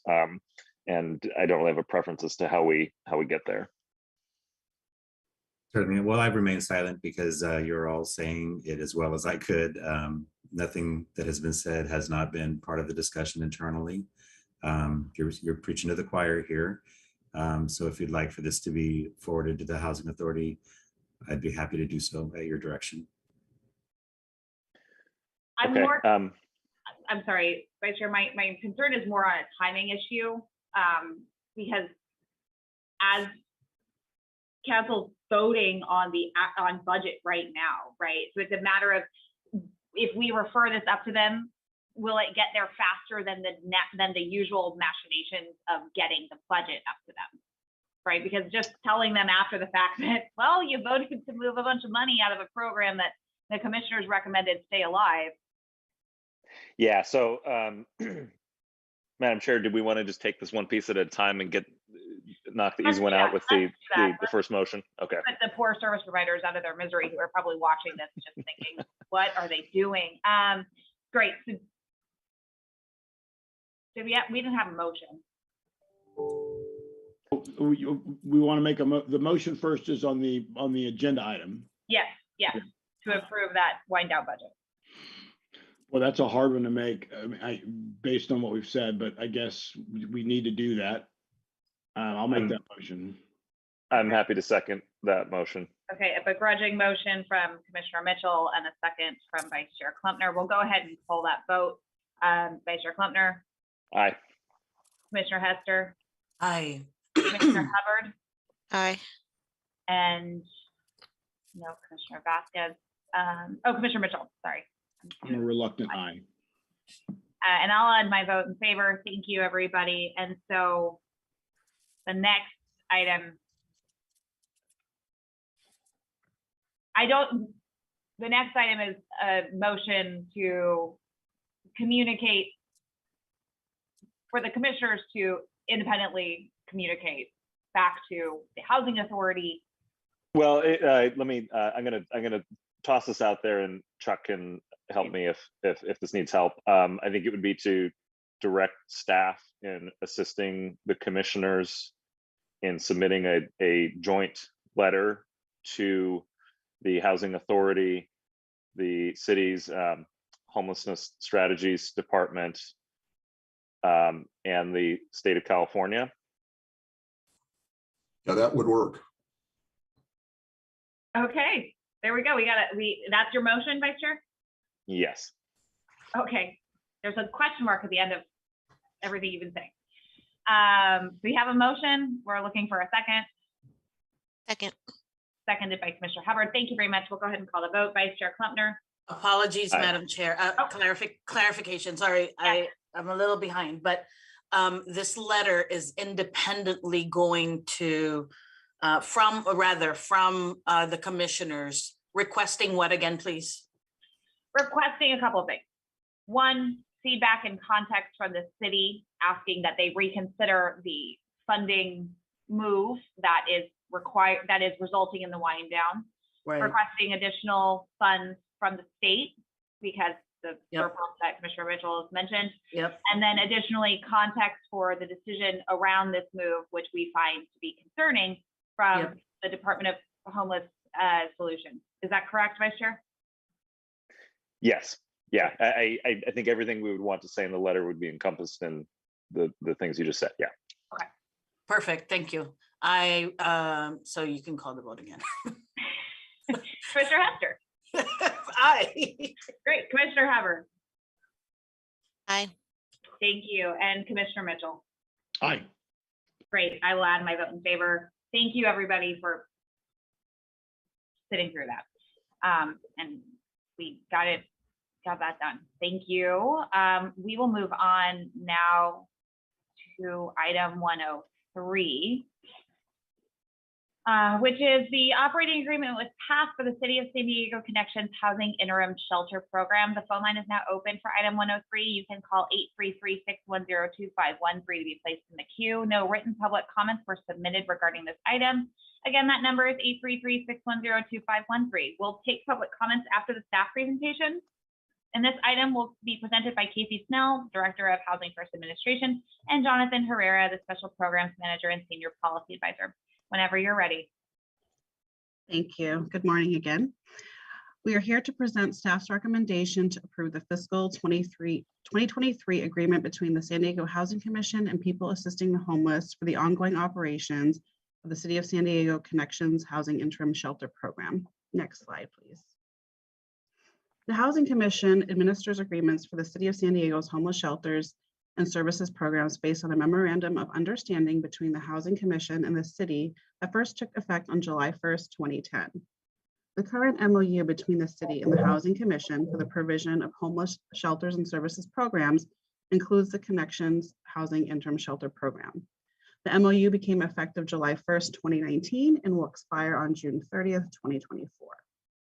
On September 8th, 2017, the Housing Authority approved a one-year operating agreement with PATH with four one-year options to renew for the operations at Connections located in downtown San Diego. The actions we are proposing today will allow the Housing Commission to enter into a non-competitive sole source agreement with PATH for an initial one-year term with four one-year options to renew. The program supports the Community Action Plan on Homelessness for the City of San Diego, which identifies shelter interventions as critical entry points to the city's crisis response system and necessary to facilitate permanent housing placements. Next slide, please. The Connections Housing Interim Shelter Program will provide shelter and wraparound services utilizing practices aligned with Housing First, harm reduction, and trauma-informed principles. Services will include housing-focused case management that aims to resolve program clients' homelessness as quickly as possible, care coordination and assistance with applying for public benefits, and assistance in locating safe and affordable permanent housing or other longer-term housing, including determining housing interventions and opportunities outside of the coordinated entry system. The program operates 24 hours a day, 7 days a week, with a maximum capacity of 80 beds. Of these beds, a maximum of 5 are reserved for on-site COVID-19 isolation. This represents an overall increase of 15 beds from the previous year. PATH Connections is considered a legacy program. Legacy programs have been in operation in some cases since before 2010, with no increase of funding to keep up with the cost of living or reassessment of staffing and budget needs. This is due to the particular funding being fixed. In other words, there's no annual adjustment for cost of living increases or other potential cost increases. During the pandemic, the Housing Commission and the city, as part of efforts to right-size funding for legacy programs, reset the number of beds supported by city funds. Beds no longer supported by the city were funded through partnerships or grant funds PATH received from the U.S. Department of Veteran Affairs for higher need veterans and through healthcare partners for recuperative care. Both bed types were known gaps in the system. This effort increased the per bed night rate for all beds, whether or not they were city funded, and at the same time increased beds for specific subpopulations for which a need exists, resulting in a more sustainable and robust program and services model. Next slide, please. Basic shelter services will include, but are not limited to, appropriate 24-hour residential services and staffing, a maximum of 80 beds, a minimum of 2 meals per day in compliance with all applicable health and safety regulations, showers, restrooms, laundry facilities, and belonging storage for program clients, routine operating and client supplies, telephone access and message services, and regular budget limits. Next slide, please. The Housing Commission requires its subcontractors to implement various COVID-19 mitigating practices and to be in compliance with all local, state, and federal public health orders. Shelter operations follow guidance from the U.S. Department of Housing and Urban Development and the Centers for Disease Control and Prevention and are continually adapted as new guidance is issued. Each shelter's operations budget includes expenses for personal protective equipment for both clients and staff. Shelters also maintain assessment and isolation procedures, which include daily health screenings and placement in designated shelter isolation space for residents who are either COVID-19 positive or symptomatic. The Housing Commission also coordinates with the County of San Diego for regular COVID-19 testing and vaccination opportunities at city shelter sites. Next slide, please. PATH has over 30 years of operational and programmatic experience in serving individuals experiencing homelessness. Through its portfolio of housing, shelter, and supportive services, PATH serves around 1,100 individuals in the County of San Diego on an annual basis, with the goal of assisting clients develop stable, independent lives through permanent homes. PATH also operates 3 additional interim shelter programs throughout the state of California, totaling just over 500 beds for individuals and families experiencing homelessness. The organization has operated the City of San Diego Connection Housing Interim Shelter Program since its inception in 2013. Over the current 5-year contract term, the program has assisted 832 individuals access permanent or longer-term housing. Next slide, please. Connections Housing currently provides 73 permanent supportive housing units, which are rental housing vouchers from the Housing Commission help the residents of these units pay for their rent. 80 interim shelter beds through a contract with the Housing Commission, which is administered on behalf of the City of San Diego, which is the item before you today. 40 interim shelter beds through a grant per diem program with the U.S. Department of Veteran Affairs, and 14 respite care beds through contracts with 4 different health insurance providers in the region. Next slide, please. Operating costs for the initial contract term from July 1st, 2022 through June 30th, 2023 is $1,135,410, which includes the operator agreement and Housing Commission administrative costs. Funding for the agreement has increased from previous years to better support the existing services available to residents through increased staffing resources and supplies that support daily program operations. Funding for the program is anticipated to be provided through the allocation of Community Development Block Grant, Emergency Solution Grant, and City General Funds. The sources of these funds will be determined through the city's fiscal year 2023 budgeting process. Funding for the future years contingent on the city making these funds available for this purpose. Next slide, please. Housing Commission staff recommend that the board take the actions detailed in the staff report and shown on the next 2 slides.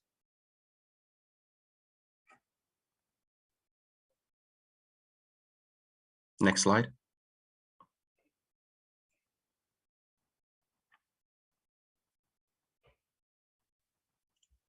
Next slide. That concludes our presentation. We're available to answer any questions, and we also have representatives from PATH on the line who are available to answer any questions as well. Thank you. Commissioners, do we have any questions, comments? Oh, I'm sorry, Scott, did we have any callers?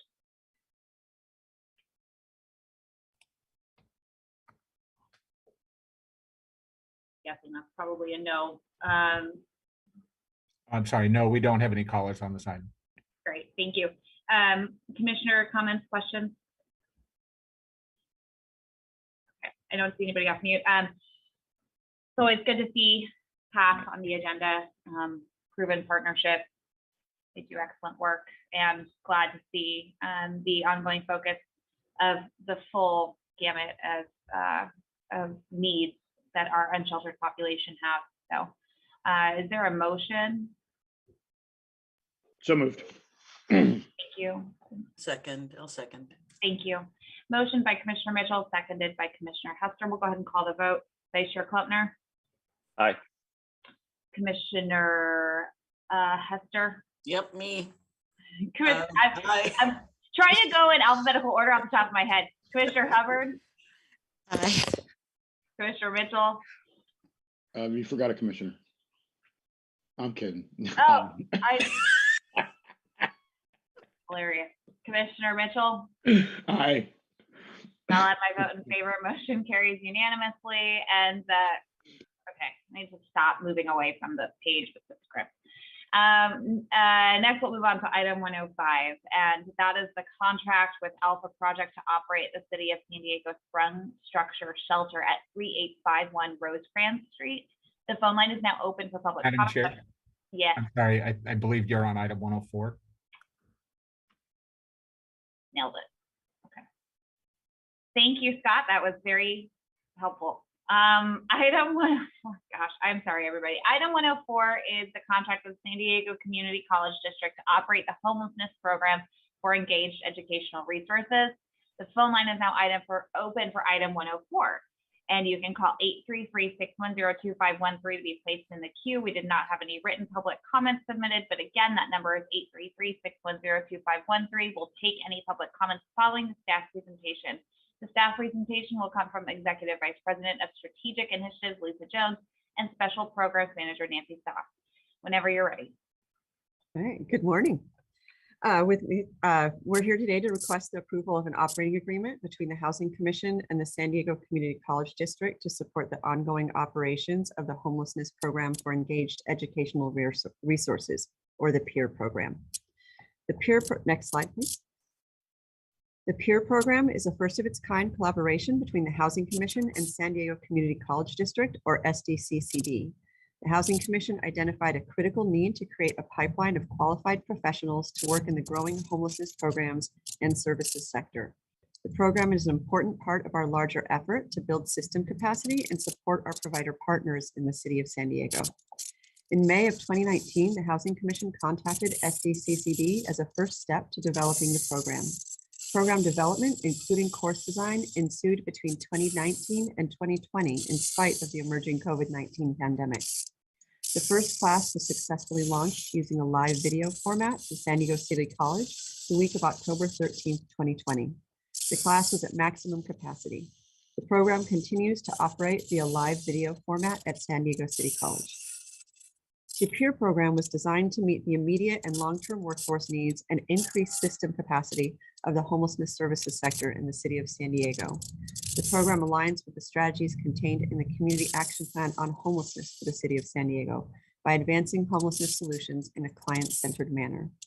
The program accomplishes this goal by providing a pathway for students into employment opportunities in homelessness services by developing industry-specific skills and knowledge needed to positively impact system performance. Next slide. In fiscal year 2022, the city of San Diego provided an additional $250,000 in city general funds to expand the PEER program. Student interest in the program resulted in waiting lists for enrollment, and it was determined that increasing course offerings would be advantageous to support the students and workforce needs. The expanded program increased course offerings from twice per academic year to 4 times per year. Additionally, more staff were added to support the program to focus on increasing outreach to the community and other colleges, giving information about the coursework, continued robust outreach and networking to provider agencies in need of qualified staff to fill vacant positions, expanding career counseling activities, and providing more job placement services such as hosting more career fairs and events to create opportunities for employment. The Homelessness Peer course builds on established certificate programs in mental health, alcohol, next slide, please. The Homelessness Peer course builds an established certificate program in mental health, alcohol, and other drug studies, gerontology, and Associate of Arts degree in Bachelor Behavioral Health, Social Work. The course called Human Services 75 falls under the SDCCD School of Social Work. Program curriculum includes academic counseling, career planning, job placement, resources, including assistance with resume development and volunteer internship opportunities, as well as an 8-week course designed for this specific purpose. The peer program also offers assistance to students with enrollment and support services needed on campus, matches students to opportunities such as internships, work experience, or service learning sites with homeless service providers, and provides job placement assistance. Next slide. The Human Services 75 course provides an introduction to the policies, governance, and operations of the homelessness services sector with a specific focus on the San Diego region. Course topics currently include introduction to the San Diego County Continuum of Care, the Regional Task Force on Homelessness, overview of the Community Action Plan on Homelessness for the City of San Diego, introduction to evidence-based practices, including housing first principles, cultural competency, and crisis intervention, overview of housing interventions and resources, and career opportunities and internships. The course also invites frontline staff and program directors from homelessness service providers in the City of San Diego and regional and national subject matter experts to present to the class. This provides the students with an opportunity to engage with a varied level of practitioners to get a better understanding of the type of work they are doing. Next slide. The Homelessness Peer Program scope of work includes offering the Human Services 75 course 4 times per school year, conducting outreach to the community and other colleges about the course offering to increase public interest, networking with local homeless service agencies to identify employment opportunities, offering academic counseling and career plans, offering career and educational counseling, creating career plans while developing job readiness skills, resumes, interviewing skills, and employment preparation, and conducting and expanding career fairs and other events to foster employment opportunities. Next slide, please. Thus far in fiscal year 2022, the peer program has achieved the following outcomes. 21 students enrolled in the fall 2021 course, and 81 students enrolled in the 2 spring 2022 course sessions. In the first 6 months of the fiscal year 2022, 412 counseling sessions were held. 54 students received coaching, job seeking assistance, and resume building services. Approximately 3,500 people received information about the peer program via outreach activities. 4 job fairs were held, with a 5th fair conducted recently in April 2022. And at least 23 students self-reported hires by organizations addressing homelessness since the program start. Since the implementation of the Homelessness Peer Program, 183 students have enrolled in the course. Next slide, please. The peer program currently partners with 23 homeless service organizations. Notably, many of the peer program partners also contract with the Housing Commission to deliver shelter, housing solutions, and supportive services to persons experiencing homelessness in the City of San Diego. As other regions and communities are learning about the peer program, they have expressed interest in learning more about the program and developing similar academic programs. Peer program staff have met with representatives from Santa Monica College, the County of Los Angeles, and JCS SoCal to discuss implementing a similar program in these areas. Housing Commission staff also joined SDCCD to meet with the Housing Authority of Santa Barbara to explore replicating the program in Santa Barbara. In March 2021, the peer program was featured in a 28-minute video during the Innovations 2021 virtual conference hosted by the League for Innovation in the Community College, an international nonprofit organization with a mission to cultivate innovation in the community college environment. In October of 2021, The peer program received a National Award of Merit from the National Association of Housing and Redevelopment Officials, or NARO, a membership organization of housing and community development providers and professionals throughout the United States. In November 2021, the peer program was featured on Inside California Education, a public television series that explores the challenges, issues, and stories of public education. And this week on May 2nd, Fox 5 San Diego broadcast a report about homelessness in San Diego that featured the peer program as an innovative solution. Next slide, please. The Housing Commission also highlighted a program success story through an interview with homelessness peer participant Carissa Cinco, who now works for PATH at Connections Housing. We'll play a portion of the interview video which demonstrates the impact of the program on Carissa at a professional level and how the program helped her realize her personal calling to help San Diegans experiencing homelessness. Prior to coming in here, I knew I was passionate with just pretty much solving the housing crisis. And like I said, I didn't know where exactly to go. And so when they offered this, when the peer program offered this class, I knew I wanted to take it. I didn't know what I was coming into. I didn't know anything about it, but I knew it's something I was interested in. And if anything, it just developed, it only strengthened that passion. Now that I'm in here, I come here every day. I see clients, I see the work that everyone does, both clients and both employees, like what they do. It's really made me feel really just passionate about this. And I just wish the best for, everyone coming in here. I highly encourage any student out there especially if you're unsure of what you want to do at the moment and you're still searching what it is that you want to do, I highly encourage to take some class with the peer program because it will help you identify what you really want to do. I thank San Diego Housing Commission and their partnership with the peer program in City College. I thank my professors for showing me what I'm meant to do and for just guiding me throughout the entire way. And I would love to thank people assisting the homeless for providing me with such an amazing opportunity to work with others.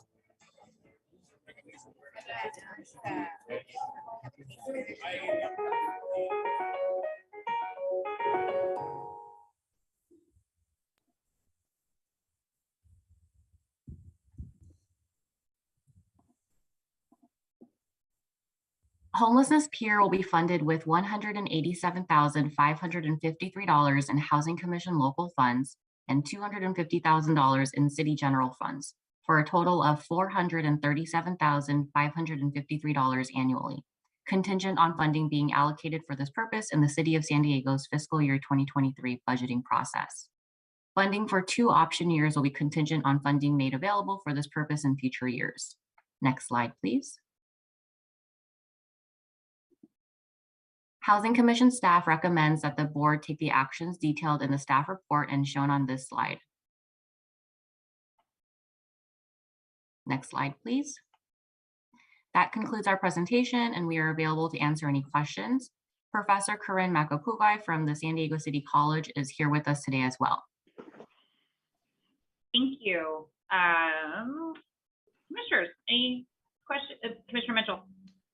So I noticed in the presentation, which was a good sign, I think, that the interest in the program, I think you went from the first year was from 21 to 81, if I recall, if I read it right. And seeing that increase from 21 to 81, were there people who were turned away? So my understanding is in the few occasions in the early first year when there were more added than the class would normally take, they did open up a few extra slots, but then they also let them know about the next semester that was coming forward. So and I would say notably what was really amazing during COVID is that a lot of the community colleges saw enrollment rates drop. This was a brand new class, and apparently, an average of 15 to 20 students for a new class is not uncommon. And our first class had, I think, over 40. Yes, So so we you're making, sought so you're making, yeah, so you're making really- my point, Lisa. I think the question here, and I'm going to come back to this statement, is you have a current administration in Sacramento that is offering you money for HomeKey. You have a current administration in Sacramento that is extremely worried about the increase in homelessness. You have the downtown partnership that is worried about homelessness. You have a staffing issue. And the county has talked about it. You've heard Chairman Fletcher talk about it. And in this instance, you have a program that's working, that there may be even more interest in, which we need. And so I guess my specific question would be, is there a grant or an opportunity to relieve some of the general fund pressure from the city so that we can continue this and look out on the horizon? 5 years, if we had 5 years of funding, it'd be 2.1 million. Right? So, which would cover both the city's piece and our piece at the current level. And so are you guys thinking about that? I mean, again, I'm going to continue to say that while there is a budget surplus, let's do some long-term planning, and 5-year windows seem appropriate. And so, absolutely. I won't speak for Corinne, Professor McAvoy, she's on as well, but our grant and compliance team looks for opportunities where this might be an eligible activity to fund. And I know that San Diego City College has actually done quite a bit around that as well. So I'm happy to have Corinne jump in if she's available. Hello, commissioners, and thank you so much for that wonderful presentation, Lisa and Nancy. And to your question, Commissioner Mitchell, yes, we're always looking for sustainable funding. The nice way that we had packaged this program is we made sure to, even though we did bring on new staff, we do have current counselors who are there who've been working with us for a while. This 2-unit class, which is really the newest feature of the program, new to city, can still be absorbed. And again, we have, because of this program, there is quite a bit of interest from additional potential funders, both public and private. So either way, it's going to be around for quite some time. Okay, and that's great to hear. I'm just suggesting that while there is a bucket of money available, you guys have the fiscal year 23, 24, and 25 slated. Lisa and Corinne, I would love to see that extended so that, again, we're sending a clear message, because staffing is always going to be an issue for us. We're losing staffing to other counties. This is there's a definite need in this space. And, if we could round this out and make it a 5-year outlook, then I think, and again, the money's there. So San Diego's sitting in a unique situation. You have a person in Sacramento by the name of Pro Tem Tony Atkins, who really cares about this region. And now is the time to make requests of this nature that are significant enhancements to our structure and necessary enhancements. And the worst I can say is no. But I think that the city would echo our statement of, yes, if we can expand this and lock it in for 5 to 7 years, that'd be great. Thank you, Commissioner. Anybody else has anything to add? I feel similarly about this program as I did about the ADU pilot, but without my crankiness about over-reliance on any one program. I think that I remember Lisa kind of referencing this years ago, and I love the story about this. I love that it's homegrown, that we found a willing and not more than willing, an eager partner with City College and are watching this flourish. And the savviness about the proactive nature of this is so great, because we know that the professionalization of this field is so critical to the success of our larger housing landscape. I just, as a sort of imaginative moment, I'm excited to see what these careers become in a couple of years. Housing will likely not get dramatically easier, but as this continues to be professionalized, as we continue to create programs and our middle income earners require support, it's going to be fascinating to see what develops alongside the traditional real estate careers. And I think this will probably be the vanguard of whatever that becomes. So kudos to everybody. I'm thrilled about this program. Commissioner Hester, you're off mute. Did you want to add anything? Absolutely. Again, this is one of the programs that I'm truly, truly excited about. It is at the forefront of what needs to happen, developing this industry, developing this workforce. I want to make sure to Commissioner Mitchell's point, that we have our Senate Pro Tem, a governor that's supportive in many ways about housing, also that we take advantage of the funding that's available, right? And to figure out how to make this workforce middle incomers, right? Like the dilemma has always been, we view the work of women of color who are entering service, we are relying on the goodness of their heart to get the care done, right? And this is an industry I'm very familiar with. I represent home care and childcare providers. So I want to emphasize for program developers, right? My sister Corinne here, to really think about this program, how to make this workforce an attractive workforce, right? And you let us know how to continue supporting this program, because to Sister Stephanie's point and Commissioner Stephanie's point and Commissioner Mitchell's point, right? This is very important and a vanguard. So thank you for the work that you do, sis. Vice Chair Klempner, you would come off mute. There you go.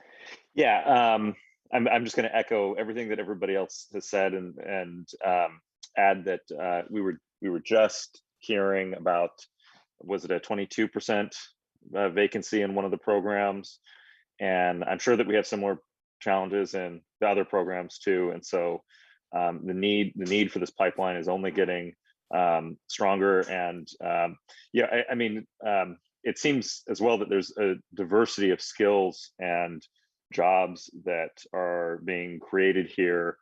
And so, you know, while there may be, you know, for example, lots of social workers available, I mean, we have all kinds of positions and all kinds of roles to fill. And the more that those things can be targeted to people that, you know, have a variety of educational backgrounds and experiences, and make it more accessible to more people to get into this work, it's going to serve both them and be opportunity for them, and also all these programs that we're trying to fill. So this just seems so crucial. But I also want to add that along with the pipeline, we need the programs to be robust and funded and secure. Well, to that point, we do need a motion for the program and the funding. So moved. Okay. Second. Thank you. Motion by Vice Chair, seconded by Commissioner Mitchell. We'll go ahead and call the vote. Vice Chair Klempner. Aye. Commissioner Hester.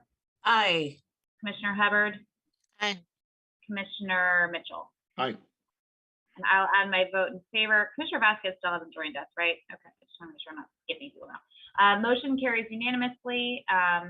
Thank you, everybody. And next, item 105, which is the contract with Alpha Project to operate the City of San Diego sprung structure shelter at 3851 Rosecrans Street. The phone line is now open for public comments about item 105. You can call 833-610-2513 if you wish to provide public comments, and we'll take any of those comments following the staff presentation, which comes from Executive Vice President of Strategic Initiatives, Lisa Jones, and Director of Housing First Administration, Casey Snell. Whenever you're ready. Good morning again. Today we're presenting staff's recommendation to approve an agreement between the San Diego Housing Commission and Alpha Project for the homeless to operate the City of San Diego sprung structure shelter. Next slide. The Housing Commission administers agreements for the City of San Diego's homeless shelters and services programs based on a memorandum of understanding between the Housing Commission and the City of San Diego that first took effect on July 1st, 2010. The Housing Commission and City entered into a separate MOU for the administration and operation of the city's bridge shelter programs, which will incorporate the new sprung structure shelter program. The current bridge shelter MOU will expire on June 30th, 2023.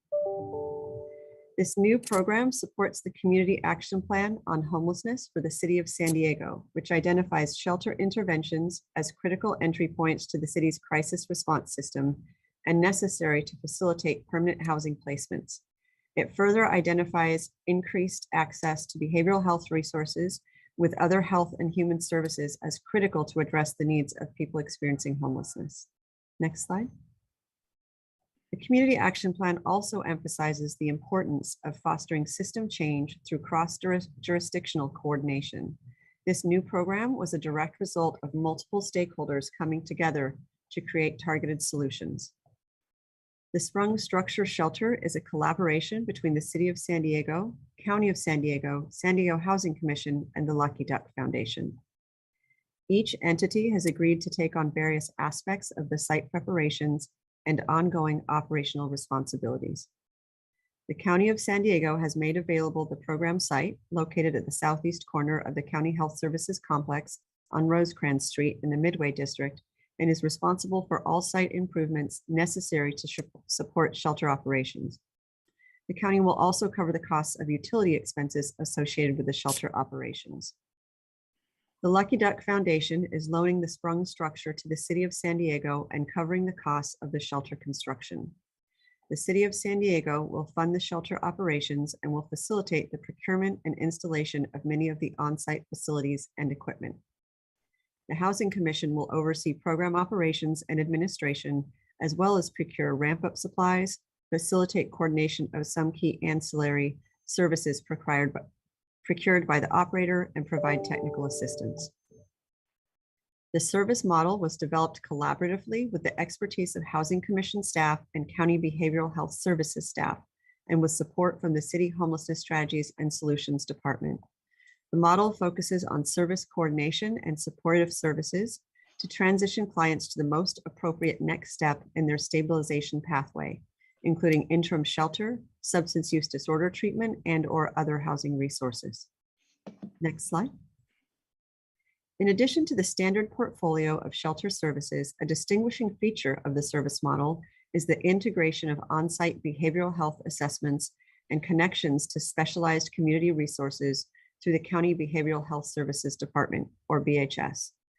The county's contracted behavioral health provider will be co-located on-site with Alpha Project shelter staff. The development of the service model and identification of a program site began in November 2020. The county has begun site improvements and they are anticipated to be completed in June.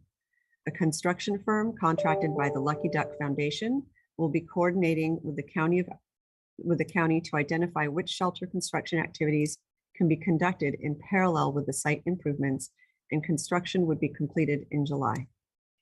Representatives from each lead agency meet each week to review operational and site improvement activity. The proposed actions will allow the Housing Commission to enter into an agreement with Alpha Project for operations of the Sprung Structure Program for initial term of 13 months with 2 one-year options to renew. Next slide. The program will provide shelter and wraparound services utilizing practices aligned with Housing First, harm reduction, and trauma-informed principles. On-site supportive services will include care coordination and stabilization services, linkage to community resources for medical care, longer-term shelter or housing options, and when possible, permanent housing resources. The program will also be supported by a provider contracted by the county BHS to provide behavioral health assessments and care coordination. The program will operate 24 hours a day, 7 days a week, with a maximum capacity of 150 beds. Though all shelters make efforts to accommodate overnight intakes when necessary, they are not traditionally staffed in the overnight hours to facilitate 24/7 intakes. This model incorporates the staffing resources necessary to provide intake and enrollment into the shelter 24 hours a day, filling a significant system gap. A unique component of the co-location of services and the service and care coordination between the shelter services team and behavioral health services team is the opportunity to conduct real-time case conferencing on housing and care service needs and opportunities, triaging need and leveraging access to the broader system of care. This assessment and coordination of services will create flow-through in the shelter, providing opportunities for more persons to exit the streets and receive assessment for next step interventions, community care resources, and housing. Next slide. In addition to the assessment and coordination services provided by shelter and behavioral health staff, this model also incorporates staff to provide neighborhood-based engagement activities. Incorporating neighborhood-based engagement staff is an intentioned approach to creating a positive environment around the shelter and mitigating potential concerns of the neighboring community. The staff will conduct activities in the surrounding neighborhood of the program site with the goals of re-engaging prior program clients who have exited the program, to offer a return to shelter or provide transportation resources to the program client's prior preferred location, determining diversion opportunities, addressing basic needs, including but not limited to access to food, clothing, and safety, providing access to shelter through participation in the coordinated shelter intake process, and providing access or referrals to medical care, transportation, mental health care, substance abuse treatment, and street-based case management as quickly as possible when appropriate. The operator is also expected to conduct community engagement activities, including methodologies for maintaining a clean and safe environment, strategies for building positive relationships with the surrounding community or neighborhood, and proactively addressing potential or actual community concerns, providing opportunities for electronic and/or written community feedback, and demonstrating community input has been reviewed and incorporated into the operations plan as appropriate. Next slide, please. Basic shelter services will include, but are not limited to, appropriate 24-hour residential services and staffing, a maximum of 150 beds and other residential furnishings, 3 meals per day in compliance with all applicable health and safety regulations, showers, wash stations, restrooms, laundry facilities, and belongings storage for program clients, routine operating and client supplies, telephone access and message services, regular laundered linens, and referral to partner agencies for additional services, and assistance in obtaining permanent or longer-term housing interventions. Next slide, please. The Housing Commission requires its subcontractors to take various COVID-19 precautions and to be in compliance with all local, state, and federal public health orders. Precautions are in alignment with guidance from the U.S. Department of Housing and Urban Development and the Centers for Disease Control and Prevention. Budgets include personal protective equipment for both clients and staff. Shelters maintain screening and isolation procedures, which include daily health screenings and placements in designated shelter isolation space for residents that test positive. The Housing Commission coordinates with the county for regular COVID-19 testing and vaccination opportunities at city shelter sites, frequency of which is determined by the county. Next slide, please. On March 4th, 2022, the Housing Commission issued a request for proposal seeking an operator for the City of San Diego Sprung Structure Program. The RFP was posted and made available for download on the Planet Bids website through both the Housing Commission and City of San Diego's portals. 910 notifications were sent to the Planet Bids system, and 20 prospective bidders downloaded the solicitation.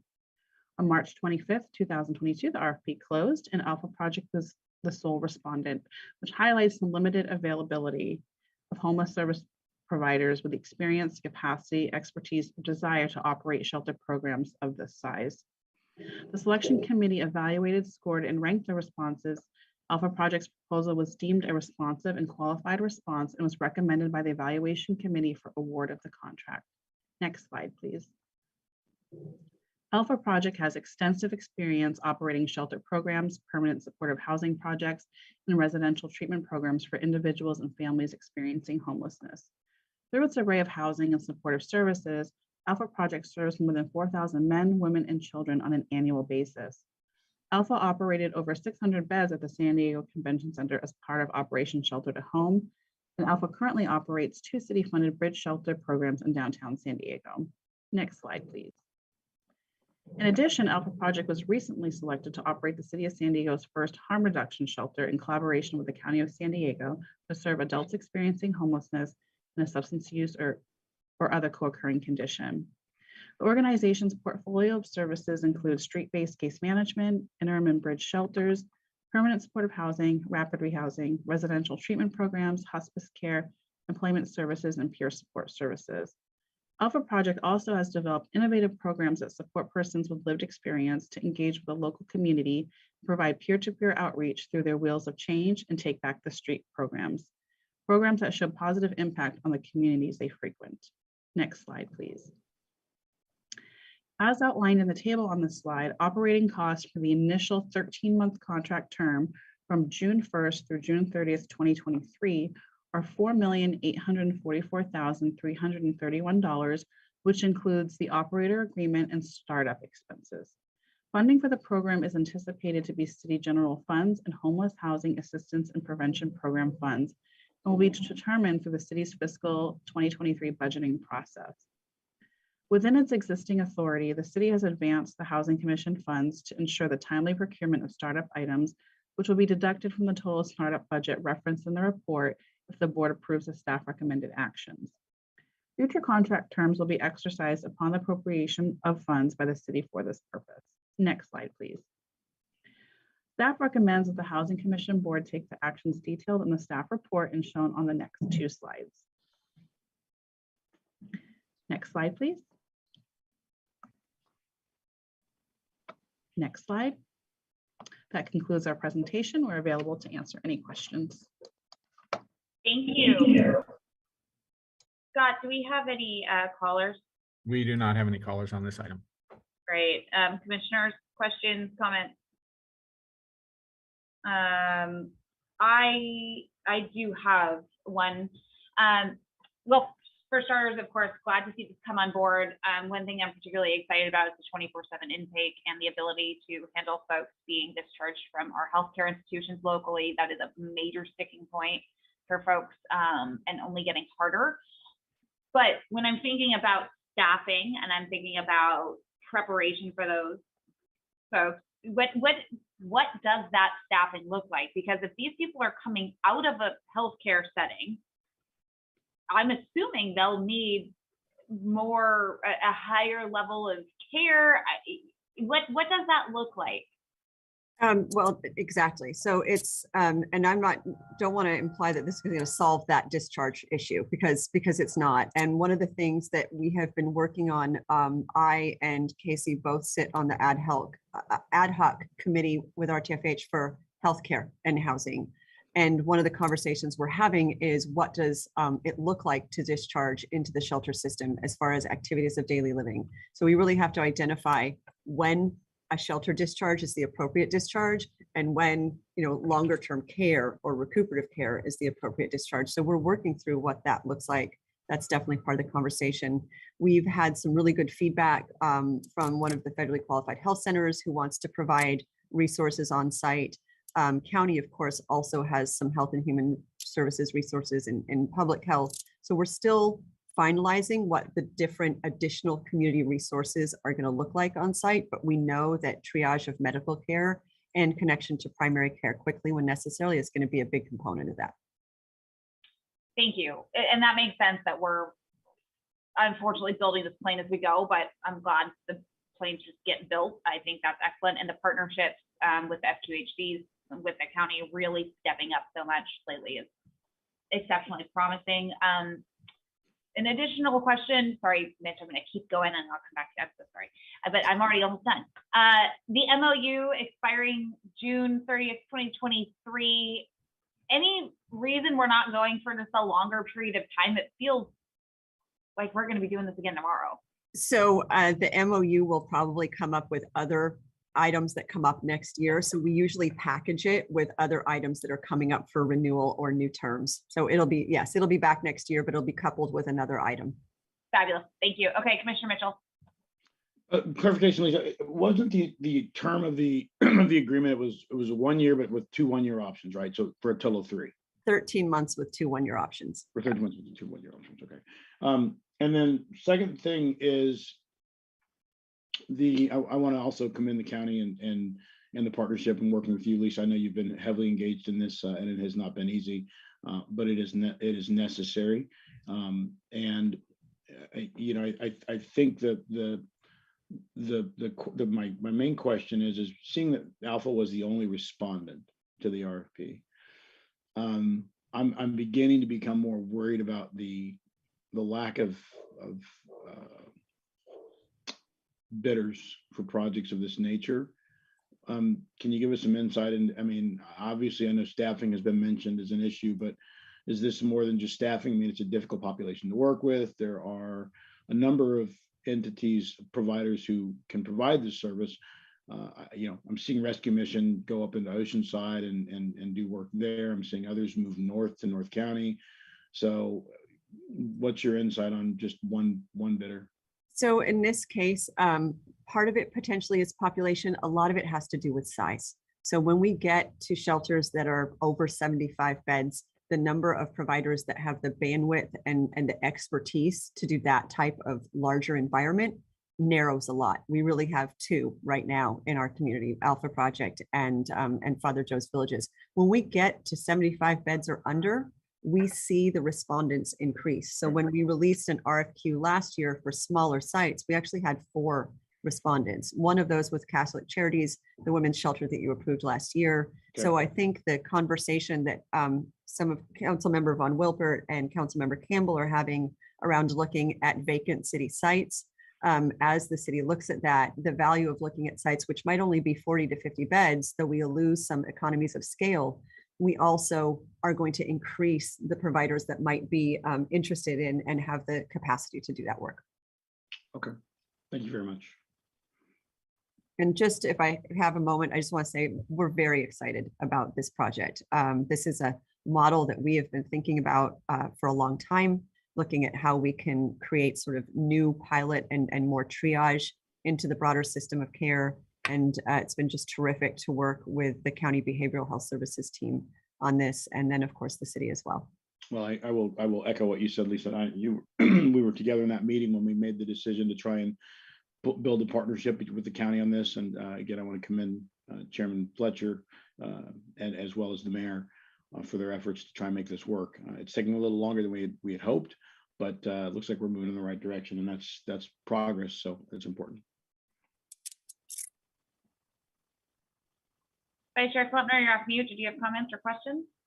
I'll just quickly echo what has been said, including I think we're all very excited for this.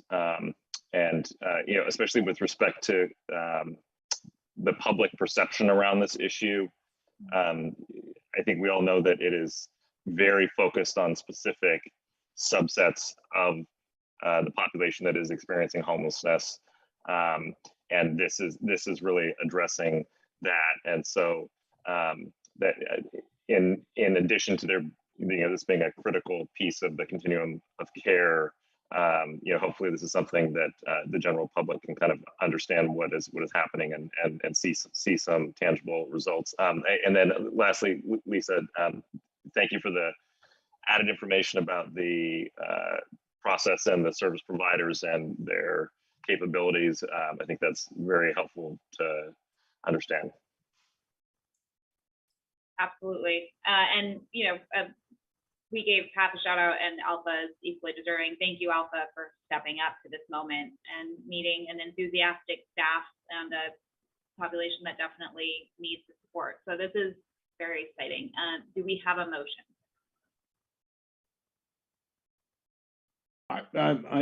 Chuck, I have a question. Obviously, because of my affiliation with the Lucky Duck Board, I think I sent you a message. I want to make sure I'm clear that it's okay for me to actually make. I didn't see the message, but it's a 501c3, right? Yes. Yeah. Okay. So that's a non-interest. Okay. If you're not compensated, and I assume you are not, that's a non-interest under 1091.5. And so you're free to vote. All right. Then that's the case. Then I will make the motion. Thank you, Commissioner Mitchell. Thank you for the transparency. Second. Thank you, Vice Chair Klempner. We'll go ahead and call the vote. Vice Chair Klempner. Aye. Commissioner Hester. We'll come back. Commissioner Hubbard. Aye. Commissioner Mitchell. Aye. Commissioner Hester, do you want to add your vote? Willis Chair is not voting for the time being. I'll add my vote in favor and the motion carries. Item 106 is the final multifamily housing revenue note authorization and tax equity and fiscal responsibility act resolution for merge 56 affordable apartments. The phone line is now open for public comments about item 106. That number is 833-610-2513 to be placed in the queue. There were no written public comments submitted regarding this item, but again, that number is 833-610-2513. We'll take those comments following the staff presentation, which comes from Vice President of Multifamily Housing Finance, Colin Miller. Colin, whenever you're ready. Thank you. Good morning, Chair Benvenuto and commissioners. The item, next slide, please. The item before you today is a request to take the final steps to issue tax-exempt multifamily housing revenue bonds for the construction of merged 56 affordable apartments. Now, the proposed project will be comprised of 47 units, which will be a mix of 1, 2, 3, and 4 bedroom units, all of which will remain affordable for 55 years for individuals and families with incomes ranging from 30 to 60% of area median income. The developer is Rise Urban Partners, and resident services will be provided by All Things Are Possible Family Services. Next slide, please. There are no Housing Commission loan funds used for this project, and the funding that is used will not trigger prevailing wages. The development will be built on a vacant parcel located at 8201 Merge Avenue along Carmel Mountain Road, just south of the Ted Williams Parkway in the Torrey Highlands neighborhood in Council District 5. The project is a vacant parcel that is part of a larger to-be-developed master plan community called Merge 56, which will have the uses listed on the slide. The 47 affordable units are required to meet the city's Master Affordable Housing Agreement, or MAHA. Now, the project is located in a developing area of the North City Future urbanizing area, and therefore it is served by bus stops, but they are just under 2 miles east of the site. The nearest trolley is about 15 miles from the property at the University Town Center. Next slide, please. So as I mentioned, this property will be located on a 0.73 acre parcel that is part of the much larger master plan community. The site is identified by the red pin just south of Vaughn's grocery store in the lower left portion of the slide. The Deer Canyon Elementary, Sundance Elementary, and Mesa Verde middle schools are all located nearby, along with another Vaughn's grocery to the east and a CVS pharmacy. As you can tell from this aerial photo, additional surrounding land uses include a large amount of existing single-family homes and some undeveloped land. Next slide, please. As the previous slides have shown, the site is in a partially undeveloped area of Torrey Highlands. As such, there's not a lot of infrastructure, and mass transit is slightly further away than our typical developments. As I said earlier, the closest bus stop is Route 20 with service to downtown. It is just under 2 miles east of the site. So the site is the blue pin. The various bus stops are the red pins on the screen. There is another trolley station that is proposed to come online later in 2022. That would be about 7 miles southeast of the site. That's still under construction. Next slide, please. The total development cost of the project will be approximately $29.5 million, which equates to about $629,000 per unit. Permanent sources of funding include a conventional loan, seller contribution of infrastructure, general partner contribution, tax credit equity, and deferred developer fee. Again, it should be noted there are no Housing Commission loan proceeds or any public funds contemplated for the project. Now, as we discussed at the prior board meeting for the preliminary bond authorization, the development cost per unit is much higher than our typical new affordable housing projects in San Diego. Now, one of the main reasons I mentioned before, and I'll mention again, is that Merge 56 is located in the Torrey Highlands area that has FBA fees of approximately $94,929 per unit, which is the second highest in the city. Now, these fees total approximately $4.46 million of the total project cost and are one of the main contributing factors to the increased development cost per unit. Similar projects that have been brought before the board have been located in Otay Mesa at $24,000 per unit, Scripps Miramar Ranch at $20,000 per unit. Both of those are approximately $70,000 less than the Torrey Highlands area. Now, in response to the preliminary bond authorization board meeting presentation, the San Diego Housing Commission's Board of Commissioners sent a letter to the mayor and city council in August of 2021 that requested a review of the city of San Diego's development fee structure. To the best of my knowledge, no formal response has been received yet, but that is the prior action taken by this board. It should also be noted that the Housing Commission has actively worked to promote cost containment measures with all of our developers, and our efforts have been noted by others in the state, including the executive director of the California Debt Limit Allocation Committee and Tax Credit Allocation Committee. Now, the other reason for the increased cost, in addition to the FBA fees, have to do with current market conditions. We have a situation where we have high demand and low supply of raw materials, continuing supply chain issues, and overall inflation that continue to drive construction and project costs up. However, to the developer's credit, they've been able to hedge against these increases without the need for public subsidy. The two line items, construction costs and FBA fees, are the two main drivers of costs on the project. Happy to discuss that more in the question and answer section if needed. Next slide, please. The property will be comprised of 7 one-bedroom and 24 two-bedroom, 11 three-bedroom, and 4 four-bedroom units at 30, 50, and 60% of area median income, as well as 1 restricted manager's unit at 60% of area median. Rents will range from $682 to $2,109 per month for 1 through 4 bedroom units. Eligible households and individuals will have incomes ranging from $29,100 to $78,540 based on the 2021 rent and income chart. That detailed breakdown is available in the board report. Next slide, please. Should this item be approved today, staff will present this at the May 24th meeting of the Housing Authority for final approval. If approved, the developer would then close financing and begin construction in June, with an anticipated construction completion occurring in August of 2023. Next slide, please. This is the rendering of what the architect believes the final product will look like. Next slide. The development team is summarized here. Next slide. So to summarize the developer's request, you are considering final approvals to take final steps to issue up to $16 million in tax-exempt multifamily housing revenue bonds and up to $2 million in taxable notes. The approval of bond issuance and TEFRA resolutions does not commit the Housing Authority to issue bonds. The bonds will not constitute a debt to the city, and if bonds are ultimately issued for the project, the bonds will not financially obligate the city, the Housing Authority, or the Housing Commission, because security for the repayment of the bonds will be limited to specific private sources of the project. Next slide, please. Staff recommends that the board take the actions detailed in the staff report and shown on the following slides. Next slide, please. And next slide. I, along with representatives from the developer, bond counsel, and financial advisor, are happy to answer any questions you may have. Thank you for your time. This concludes the presentation. Thank you. Do we have any public comments? We do not have any comments on this item. Thanks. Any questions? I see people coming off of mute. So Commissioner Mitchell. Colin, I appreciate the report. Madam Chair, I don't want to, let Colin's comment about that. To his knowledge, no response has been made to the letter that we sent. It was at my request in August last year. I think $629,000 per key is a problem. And obviously I guess it's good to see developers looking for locations to build along the 56 in the future urbanizing area. Hopefully Sandag is paying attention to that. And Colin, you made a comment about there's gonna be a rail line, a trolley line.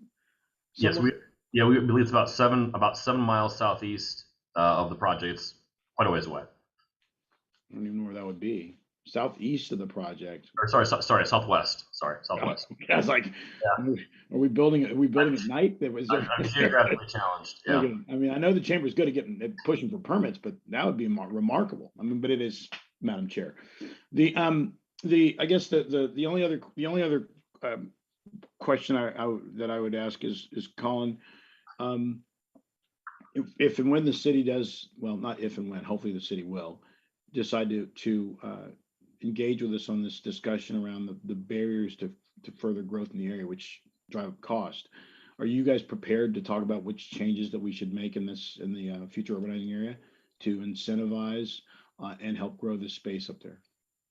Yeah, I think we can talk about, there's a number of things that can be done to incentivize developers to build. I think that in the conversations we've had with other staff at the city, development impact fees are needed, and nothing is free. And so if you want roads and infrastructure, there is a cost for it. But if the intent is to build more affordable housing, I think through the density bonus program, there's a great incentive for developers to build more housing at no real cost to the public. And so there are things we can recommend, and there are other people at the commission who are much better versed at this than I am. But yeah, so I believe we would be able to speak to that and provide some options. Okay, Madam Chair, I would recommend that the staff get prepared for that, and I would like a letter sent to Council President Elo about this issue and the need for a conversation on how to address this and fix this immediately. But we need to be prepared for that discussion. I've heard I know the story of you know, the need for roads and infrastructure at all. But again, you know, spreading out the resources that are helping house people is important throughout the city. But I don't think we're going to see many people at, you know, at $620,000 a key, and that's only going to continue to go up. We need to fix this problem now in order to incentivize. So I just ask that you guys be prepared for that conversation, Jeff. Excellent point. It's always dangerous to cause a ruckus and not have any productive feedback. Vice Chair Klempner. Everything Commissioner Mitchell just said. Thank you for the update on the letter. I was going to suggest that we resend the same letter with a note, but I like Commissioner Mitchell's version. Let's maybe update it a little bit. I agree on having some suggestions. I think the part that I find puzzling about the fee structure, and I know that the city is undergoing significant changes to all of this, and I'm just concerned about whether affordable housing itself is being considered in those changes to the fee structures. And you know, this is not something for, you know, it's not this agency's job to, you know, come up with exactly, other than, you know, I think we do need to have some suggestions. But I mean, part of what is a head scratcher about it is that we have so many programs that are targeted at encouraging increased construction of affordable housing, complete communities and density bonus program, the ADU bonus program. I mean, on and on and on. And then when it gets down to just the nuts and bolts of how much you're paying for fees, if I'm understanding this correctly, it's essentially the same whether it's market rate or affordable. And obviously on the affordable, that has a disproportionate impact on the ability to construct. And so it just seems disjointed that the fees are not part of the equation the same way that they are that affordable housing is not a part of the fee equation, and that fees aren't part of this solution in the same way that we deal with affordable housing through the entitlement process and the zoning process. Yeah, I think somehow we need to figure out how to have that conversation, because I think it's going to keep coming up. And I appreciate staff kind of pointing out, if I recall in that letter, it noted that this is a bit of an outlier project in terms of the fee costs.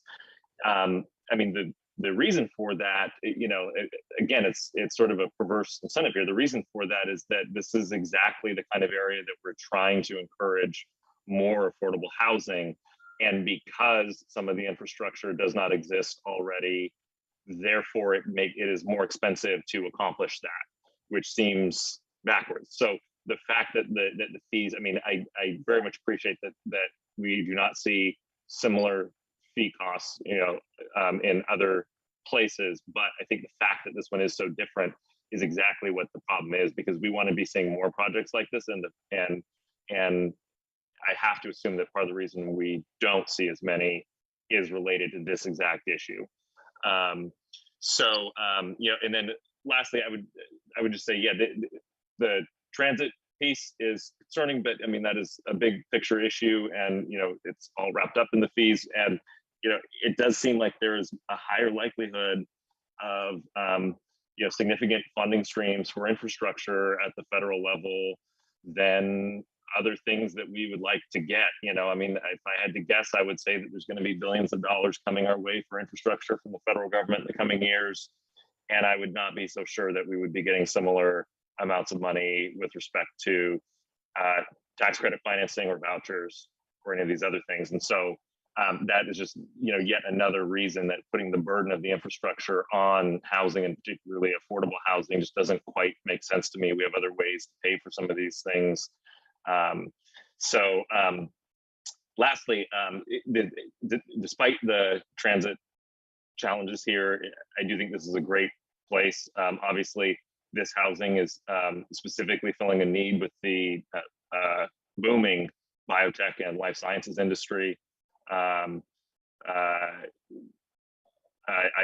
saw a report recently, locally, 60% of employees employed in the life science industry do not have a college degree. I think there's misconceptions about exactly what that workforce looks like. And I think a lot of those misconceptions have to do with the type of housing that we've built around those areas. And so the fact that we are creating housing that will serve a more diverse swath of that workforce is encouraging and critical, and it would be great if our fee structure encouraged more of it. So thank you. Okay. I just really like that there's 4 bedrooms, and that's great. Families are going to be able to live in these units. Excellent. The kudos to the developer. I'm sure you could have done different things with the space allocated here. Just a friendly reminder, this is part of a larger development. This isn't just a one-off, and so there are a lot of requirements there, and I think that speaks to some of the conversations we were having around DIF. It is excellent, though. I think that we probably dwelled quite a bit on the heartburn we have with the city's DIF structure, and maybe not enough on the benefits of this project. So just want to return quickly and say that the project itself is a wonderful addition, and I think we're going to find that we're all very supportive. And that is separate and aside from things that you are not in control of with regard to DIF. So just wanted to clarify those two differences. And it's nice to see Mr. Allen on the call with us. Is there a motion? I'll make a motion for the project, and I will apologize. You're right. The fact that there are 4 bedroom units, I know the staff mentioned that 2 bedrooms were in high demand, and the fact that this one indeed does reflect a family focus is important. So therefore, for that reason, I will make the motion. Great. And do we have a second? I'll second. Thank you. Motion by Commissioner Mitchell, second by Commissioner Hester. We'll go ahead and call the vote. Vice Chair Klumpner. Aye. Commissioner Hester. Aye. Commissioner Hubbard.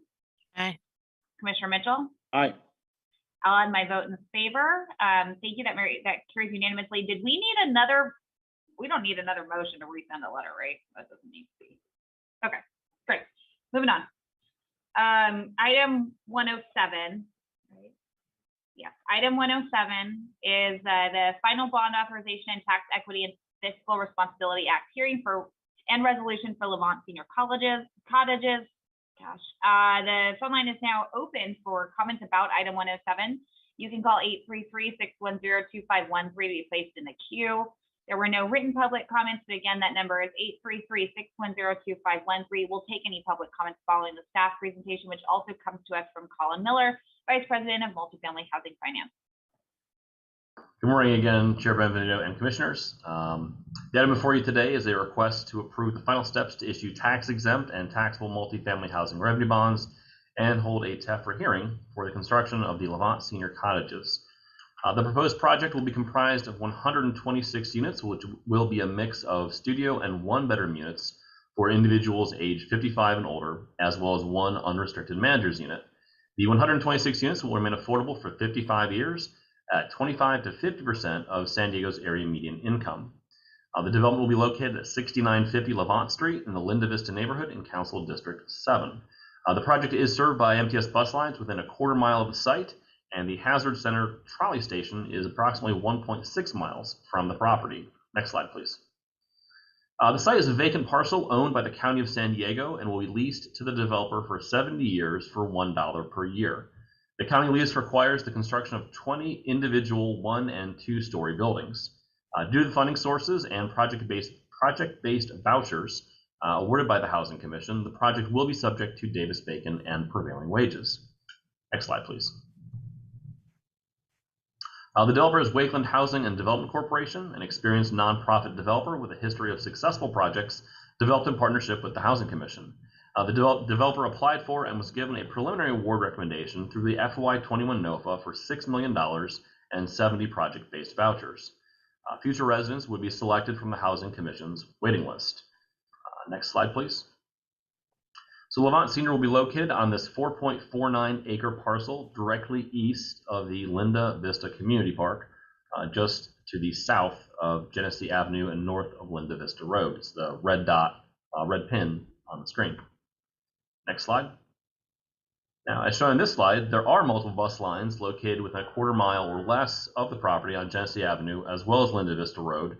They are the blue dots on the screen. The first bus stop is route number 41 on Genesee Avenue. as well as then on Osler Street. It's approximately 0.9 miles from the site. So it's hard to see in the map, but those blue squares are bus stops. Next slide, please. Trolley service, as mentioned, is available 1.6 miles from the property at the Hazard Center Station. Next slide. Total development cost of the project will be approximately $47.7 million, which equates to $375,821 per unit. Permanent sources of funding include a conventional loan, a state of California housing and community development loan, tax credit equity, and deferred developer fee. Now, the developer was previously awarded a $6 million loan from the Housing Commission, but due to a better than anticipated equity rate, the developer was able to return the entire $6 million loan to the Housing Commission. No small feat.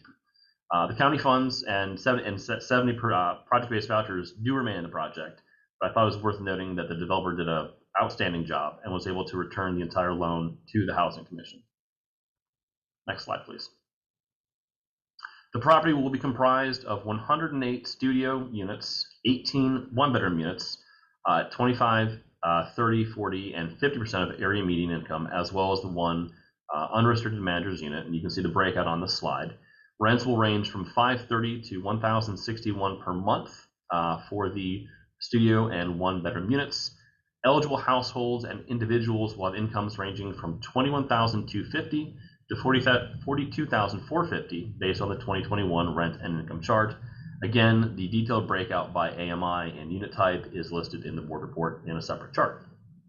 The 70 future residents will be selected from the Housing Commission's project-based voucher waiting list, as mentioned before. Next slide, please.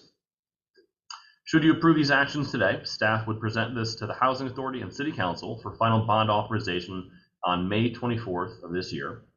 If approved, the developer would then close financing on May 31st, begin construction June 3rd, with an anticipated construction completion occurring in January of 2024. Next slide, please. This is an artist rendering of what the project would look like. As I mentioned, the county is requiring a number of these, all of these units to be 1- and 2-story individual buildings. Next slide, please. The development team is summarized on this slide. As mentioned before, Wakeland Housing Development Corporation, Allgaier General Contractors, Con-Am Property Management, etc. Tenant services will be provided by Wakeland Housing Community Development Corporation, as well as St. Paul's PACE program, just to name a few. Next slide. To summarize the developer's request, you are considering approvals to take the final steps to issue up to $22,877,000 in tax-exempt multifamily housing revenue bonds and up to $22 million in taxable bonds. The approval of the bond issuance and TEFRA resolutions does not commit the Housing Authority to issue bonds. The bonds would not constitute a debt of the city, and if bonds are ultimately issued for the project, the bonds will not financially obligate the city, the Housing Authority, or Housing Commission, because security for the repayment of the bonds will be limited to specific private revenue sources for the project. Next slide, please. Staff recommends that the board take the actions detailed in the staff report and shown on the following slides. Next slide, please. Next slide. There we go.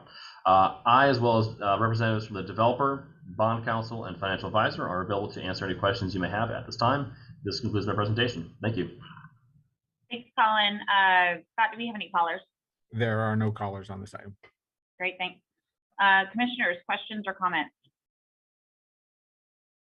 My only comment was $375,821 per key versus $629,069 per key. Thank you.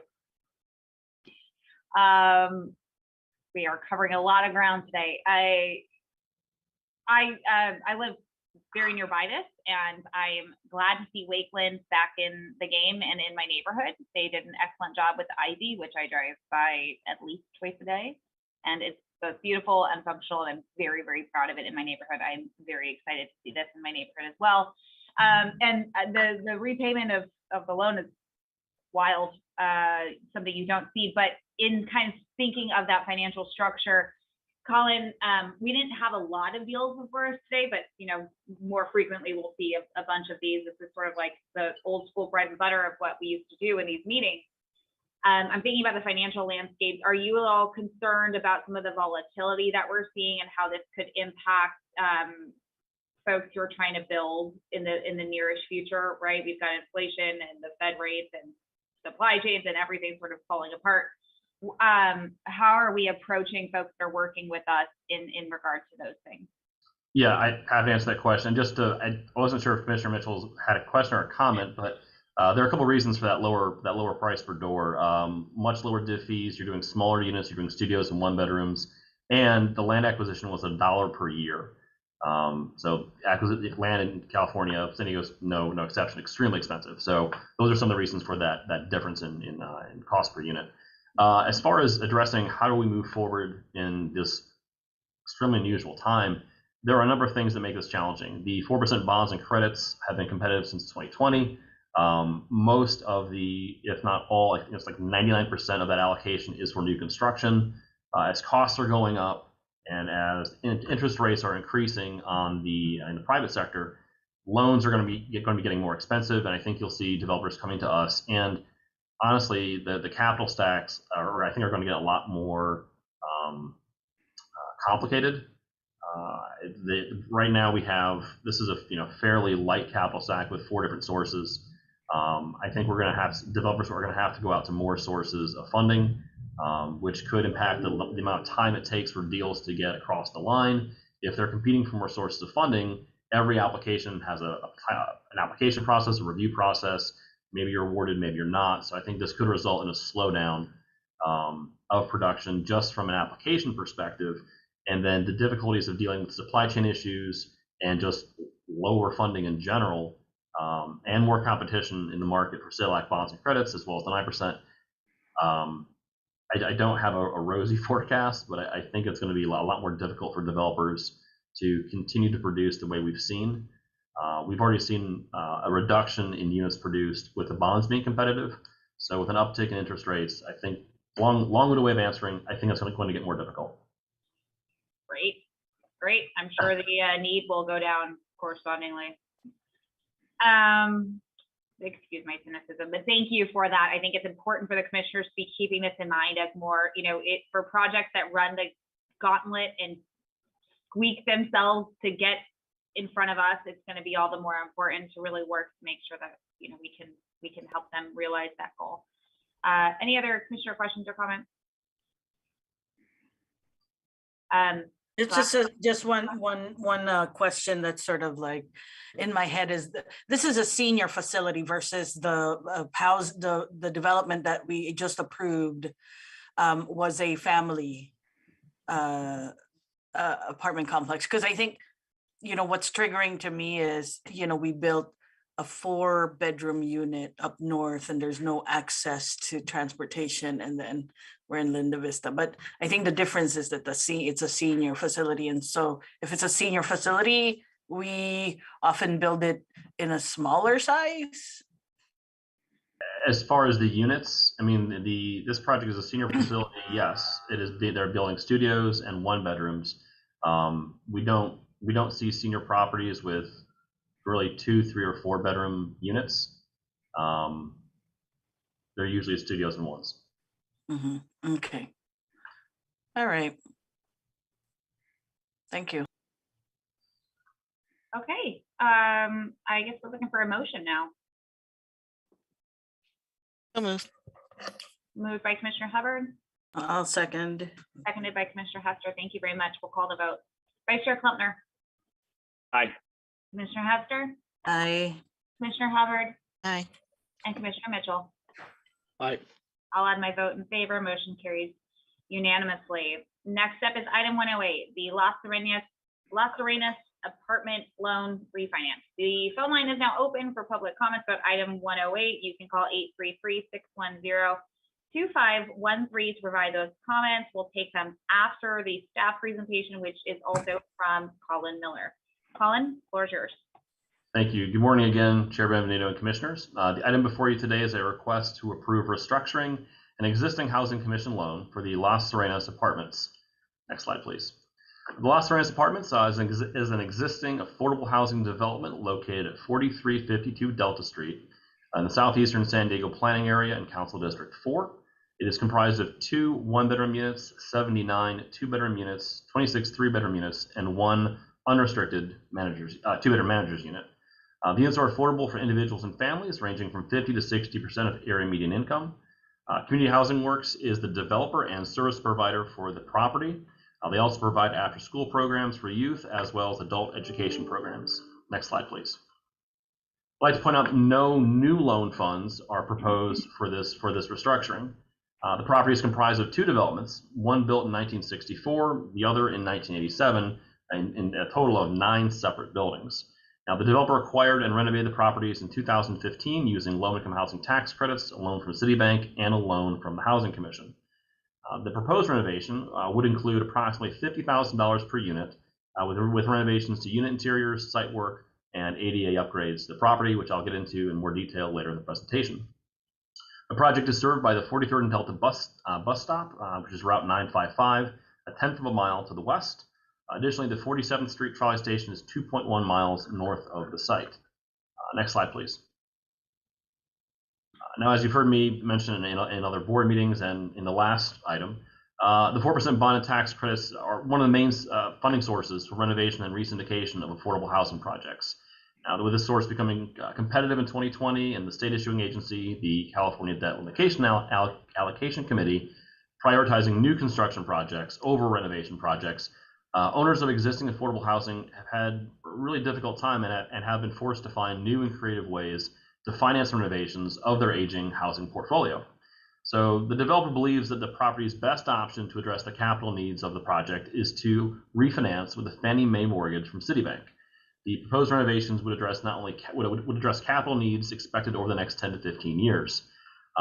They include critical updates, unit interiors, new appliances, new kitchen cabinets, and new bathroom cabinets, toilets, bathtubs, flooring, GCI, a really intense renovation on the inside, adding additional ventilation in the units for bath and kitchen exhaust fans and ceiling fans, health and safety upgrades, new carbon monoxide detectors and smoke alarms, seismic repairs and upgrades, security cameras, exterior repairs, ADA path of travel repairs, and then 5 units being brought up to compliance with ADA requirements. So it's a fairly extensive renovation of the project. And so to get to this, what the developer is asking is that the current loan balance with the Housing Commission, which is $8.8 million, you can see on the screen, the developer is suggesting that they repay a portion of the accrued interest on our loan of $591,431, which would reduce the outstanding loan balance to $8.2 million and change. And then we would extend the term of affordability out to 2077. The developer would also repay all of the bonds, which is $4.9 million, that the Housing Commission issued in 2015, as well as paying the Housing Commission all fees related to the bonds that are due, which would be $411,054. So the total fees to the Housing Commission is a little over $1 million. Next slide, please.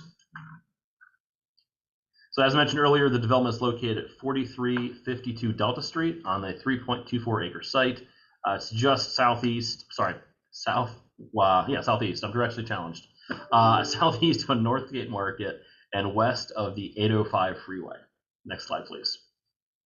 So as shown on this slide, there are several bus lines located within a quarter mile of the property along 43rd, with the closest being a 1/10 of a mile away at the corner of 43rd and Delta. So the red pin is the property, the blue squares are bus stops.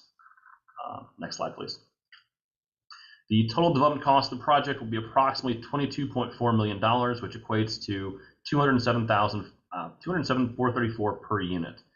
Permanent sources of funding, as mentioned earlier, would include a new loan from Citibank, existing reserves to the property, and the existing Housing Commission loan after its pay down. Next slide, please. So as you can see, the property is comprised of 1, 2, and 3 bedroom units. We have 2 1-bedroom, 79 2-bedroom, and 26 3-bedroom at 50 and 60% of area median, as well as 1 manager's unit.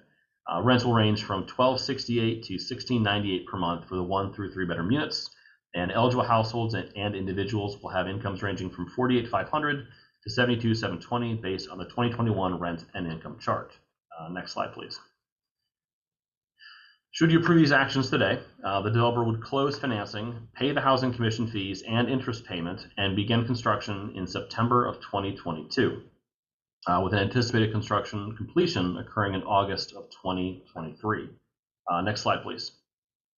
Have a few pictures of the property because you can probably tell the difference between the 1960s building and the 1980s building. 60s on your left, the 80s is on your right. Next slide. Here we have photos of the community room as well as the one of the 1987 buildings. And next slide. Here's another view of one of the buildings built in 1987, as well as the playground at the property. Next slide, please. Here we summarize the development team. We have Community Housing Works, general contractor Sun Country Builders, again, Con-Am Management Company, and Citibank as the construction and perm lender. Next slide. Staff is recommending that the board take the actions detailed in the staff report and shown on the following slides. Next slide, please. And next slide. I, along with representatives from Community Housing Works, are happy to answer any questions you may have. That concludes the presentation. Thank you for your time. Thank you, commissioners. I'm sorry, do we have any public callers? We do not have any callers on this item. Okay, commissioners, questions, comments? Okay. Colin, this kind of goes back to what we were just talking about with the landscape changing financially, and I think the development community looking inward at what they have, correct? Yeah, I would expect we'll see more of these unless the 4% bond and credit become non-competitive again. Yeah, that makes sense. Do we anticipate, will folks be relocated for, I should know this. Yes, construction? Yes, there will be temporary relocation, and CHW has a line item for that in their budget. Fabulous. Okay, commissioners, anything else we'd like to follow up on here? No? Is there a motion? So moved. Great. Commissioner Mitchell, motion, and do we have a second?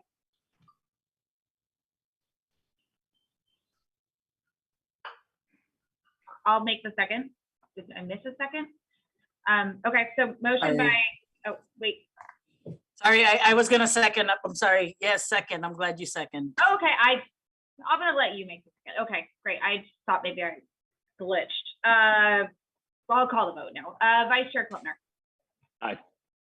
Commissioner, I'm sorry, Hester. I don't know the alphabetical order if I'm not looking directly at it, and then I do the alphabet in my brain, and everything falls apart. Commissioner Hester, your vote? Yes, aye. It's not lack of wanting to hear from you. Commissioner Hubbard. Aye. Commissioner Mitchell. Hi, my name is Mitch Mitchell. Aye. I will add my vote in favor. Thank you, everybody. Motion carries unanimously. Gotta stay on the page. Our next item is item 109, the approval of a revised contingent settlement of a lawsuit between the Housing Commission and Housing Authority as plaintiffs and JSP Rancho Del Rio LP. The phone line is now open for public comments about item 109. You can call 833-610-2513 to be placed in the queue. There were no written public comments submitted regarding this item. Again, though, that number is 833-610-2513, and we'll take public comments following the staff presentation, which will come from our General Counsel, Chuck Christensen. Chuck, whenever you're ready. Thank you very much, Madam Chair. This is a matter that's been before the Housing Commission before on a contingent settlement back in 2018. It arises out of a piece of property that the city of San Diego owned and still owns, that it leased to the Housing Authority, and then the Housing Authority subleased it to the operator of this mobile home park. And the terms of the ground lease required that the rents be adjusted every 5 years based upon new appraisals. And so the lawsuit originally got started because the developer complained about the increase that the commission was imposing upon it, which was about $11,250 per month. And we couldn't resolve it. And so the Housing Commission originally filed the lawsuit in its own name because it was delegated responsibility to basically operate the ground lease, collect the money. And thereafter, the defendant indicated that they thought the housing authority needed to be involved too, because the sublease was between them. We joined the housing authority into the case with the permission of the city attorney, and went forward with litigation. We then went to a mediation, and were able to hammer out a method of settling the case, which involved getting paid back all of that back rent that had not been paid, which is about $641,000. In addition, it was contingent upon the land being sold by the city to the developer. And in doing that, the city ran into all kinds of issues. And the reason we're having to redo the deal is that there was a Surplus Land Act issue that came about that was sort of complicated everything. And in addition, because the rents had to be 8.2% of the appraised value every 5 years, the ground rents just kept going up astronomically. But the 39 units that are on the mobile home park had to remain affordable. So it was squeezing the project. And what ended up happening is the city said, yes, we'd be interested in selling the property. They've gone out and they've gotten 4 or 5 appraisals, but the latest one is for a little over $8 million for the property. And they're working right now to try to sign a purchase and sale agreement. If that's signed, the deal will require that there be affordability of those 39 units going forward for another 55 years. And this deal will be contingent upon the sale of the property from the city to the current operator of the mobile home park.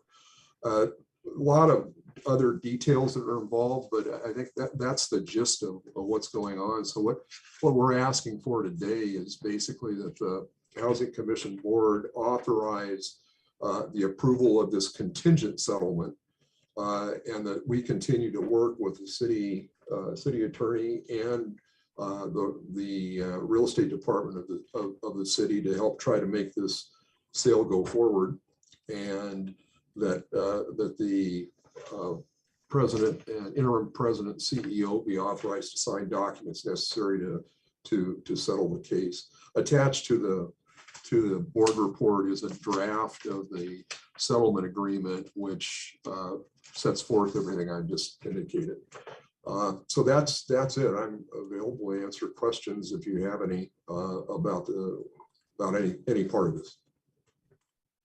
Thank you, Chuck. This sounds like a necessary resolution to button up a lot of different pieces of this, and I can appreciate that those 39 units is probably squeezed. And it's kind of fascinating on an additional point.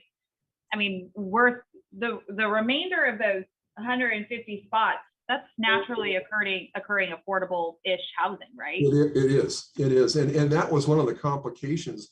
Part of these are just lease out the spaces, and you have an owner that comes in with a coach, and it's hard to figure out what the affordability is when you put those two together.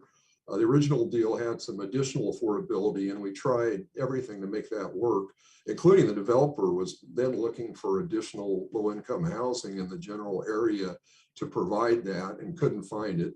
And so they really acted in good faith trying to make this work, and there's just so many complications that the city, candidly, the city went back and started negotiating with the operator and came up with this proposed purchase and sale agreement, which is being circulated now for final approval. Great. I mean, I'm happy to make the motion, but is there any other questions or comments? So I'll move then. We have a second? A second. Thank you. Commissioner Hubbard got there first. We'll give Commissioner Hubbard the second. So we're going to go ahead and call the vote. Vice Chair Klumpner? Aye. Commissioner Hester? Aye. Commissioner Hubbard? Aye. Commissioner Mitchell? Aye. Motion carries.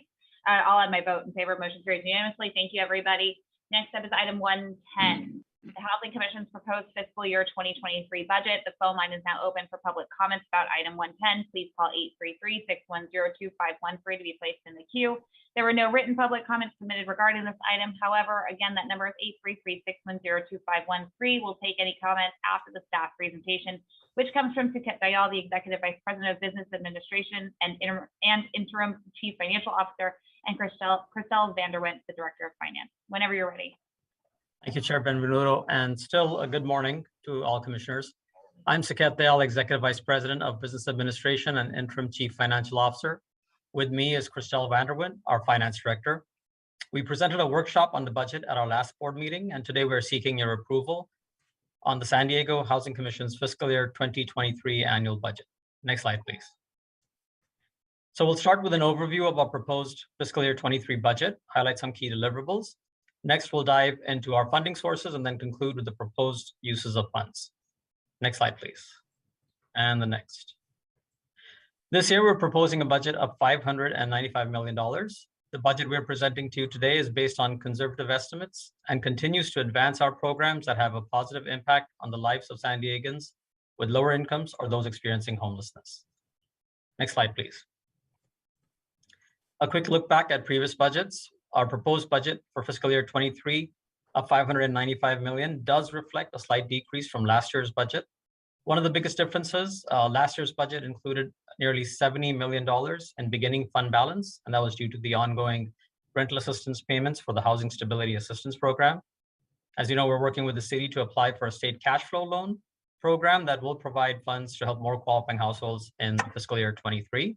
So our proposed budget does include approximately $33 million of funding, which offsets the 70 for housing stability assistance payments that we anticipate continuing into fiscal year 2023. Next slide, please. So we'll go over and highlight some of our key work in our rental assistance, real estate, and homeless departments. Next slide, please. This budget will enable our largest program, the Housing Choice Voucher or Section 8 program, assist more than 16,000 households with low income pay their rent. This includes 480 emergency housing voucher housing vouchers that San Diego was very successful in implementing, and these are designed for homeless or at risk of homeless. Our designation as a moving to work agency does allow us to develop boutique programs that address the needs of our local community. A great example is the Monarch School project, where we partner with the community to provide a holistic solution to homeless families. The budget also allows us to continue our moving to work initiative, the Landlord Partnership Program, which attracts and retains landlords to rent to federally rental assistance participants. Let's go to the next slide, please. We continue our commitment to the creation and preservation of affordable housing. The proposed budget commits $15 million to acquire affordable housing. We also have proposed $13 million in gap financing. Now, this is to external affordable housing developers to leverage and increase the affordable housing supply in our city. The budget also proposes investing $25 million to reduce the debt on our own affordable housing portfolio. Breaking it down a little further, that's $10 million note reduction on our Valley Vista and Kearney Vista properties, and $15 million to pay off a central portfolio loan. To ensure our own affordable housing portfolio exceeds federal housing quality standards, we've committed $8 million for rehabilitation projects. And lastly, the budget proposes dedicating $5.3 million for FirstTime Homebuyer program. We do want to point out this number is lower than last year, but as we heard in the discussion today, it is based on expenditure estimates, and given the current market conditions, this is we feel this is a fair amount to allocate to it. If as we get into the next year we reach this number, then we can come back to you and request more funding be allocated to this FirstTime Homebuyer program. Let's go to the next slide, please. Housing Commission continues to dedicate substantial resources to address homelessness in our city, and this includes a lot of programs that further the city's community action plan on homelessness. But in addition, we also have our very own Housing First San Diego initiative, launched in November 2014, that has created over 10,000 housing solutions for individuals and families experiencing homelessness or at risk of homelessness. Some of the programs in this that are part of this are the Landlord Engagement and Assistance Program, or LEAP. We have homelessness prevention and diversion, and we do have rapid rehousing as well. Housing Commission also administers the city's homeless shelters and services programs like the Bridge Shelter, interim housing programs, and the Homelessness Response Center. Next slide, please. And the next slide. So we're going to discuss this slide in detail. This table shows a comparison of funding sources from fiscal year 23 to 22. As you know, we have three main funding sources: federal, local, and state. And I'm going to highlight some of the higher line item dollar variances. So on the federal note, the Section 8 increase includes the one-time use of funds that we mentioned earlier for note reductions. The increase also includes the successful implementation of the 480 emergency housing voucher program. Moving down, the home funds increase is pretty much due to the anticipated funding of loans based on milestone accomplishments. So as developments that are in the pipeline get to their milestone accomplishments, then those funds are released. Moving on to local, the decrease in the city local and other general fund line item is due in part to the city's decision to administer 3 homelessness programs, and that's the safe parking, outreach coordination, and family reunification. These programs are currently administered by the Housing Commission. Moving to state, as Commissioner Mitch mentioned, in recent years, we have seen a more active involvement by the state around homelessness, and funding continues pretty much at last year's level. The next line is the contingency reserve line item, and that's 3.5% of the total new revenue, hence there's an increase in that. And moving on to the property and program reserve item, most of the decrease is, as mentioned earlier, $70 million in last year's budget. That was our beginning fund balance for our housing stability and assistance program, and that's offset by $33 million, which is the anticipated beginning fund balance for fiscal year 23 in the housing stability assistance program. Let's go to the next slide, please. Federal revenue continues to be the primary source of funding for the Housing Commission. Moving to work funds constitute about 78% of our budgeted new revenue for fiscal year 2023. And now Chriselle will provide us information on expenses. Thank you, Suket. Next slide, please. So next we'll look at the proposed uses of funds. Next slide. This is a year-over-year comparison of funding uses by major category. In the proposed budget, anticipated expenses decreased by almost 16 million or 3% compared to fiscal year 22. The decrease in housing program expense is primarily due to the previously mentioned COVID-19 Housing Stability Assistance Program. Although we anticipate continuing to make assistance payment for qualifying households into the new fiscal year, the program will be winding down. The decrease is offset by an increase in property expenses related to proposal to pay down outstanding debt on the Housing Commission's affordable housing properties. The capital expenditure line item includes the potential acquisition of affordable housing and renovation of Housing Commission's own property. Next slide, please. The graph on this slide displays our total funding uses by major division. The majority of funding uses in fiscal year 23, 60%, are in the rental assistance division, as shown in the dark blue area. Next slide, please. Here's an overview of the budgeted program expenditure for rental assistance division. The majority of the spending is in housing assistance payment and the Housing Stability Assistance Program.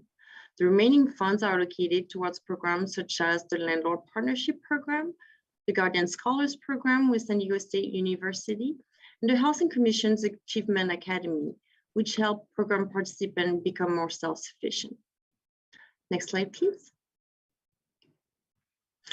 In our real estate division, the budgeted expenditure for fiscal year 23 are in the following 4 main categories: loan programs for the development of affordable housing, the FirstTime Homebuyer program, and the new accessory dwelling unit financing program, operations of our Housing Commission owned affordable housing properties, the proposed pay down of debt on the Housing Commission's affordable housing properties, and capital purchases, which include acquisition as well as renovations. Next slide, please. The fiscal year 23 budget will support the Housing Commission homelessness programs, as well as the agency's administration of city programs, as shown on this slide. The Housing Commission budget expenditure will be more than 131 million. There's a close collaboration across division within our agency to design a broad spectrum of initiatives to create housing solutions in our community. As you can see here, the rental assistance vouchers directly benefiting the homeless population are included. And now Suket will take you through the remainder of the presentation. Next slide. So of 366 for the fiscal year, which represents an increase of 14 team members. 3 will join the Homeless Housing Innovations team to support increased program activity and assist with new state regulations on health and safety monitoring. As the programs grow, we want to make sure we ensure that we have the right support team in place, and we're requesting an increase of 3 team members in our operations support. As our portfolio grows, we're requesting 1 additional team member in our real estate department. And in the rental assistance division, we're requesting 7 team members to maintain our increased lease rate, as well as the new vouchers and programs. This also includes a workforce readiness specialist in our Achievement Academy to support our families at this Learning and Resource Center. Next slide, please.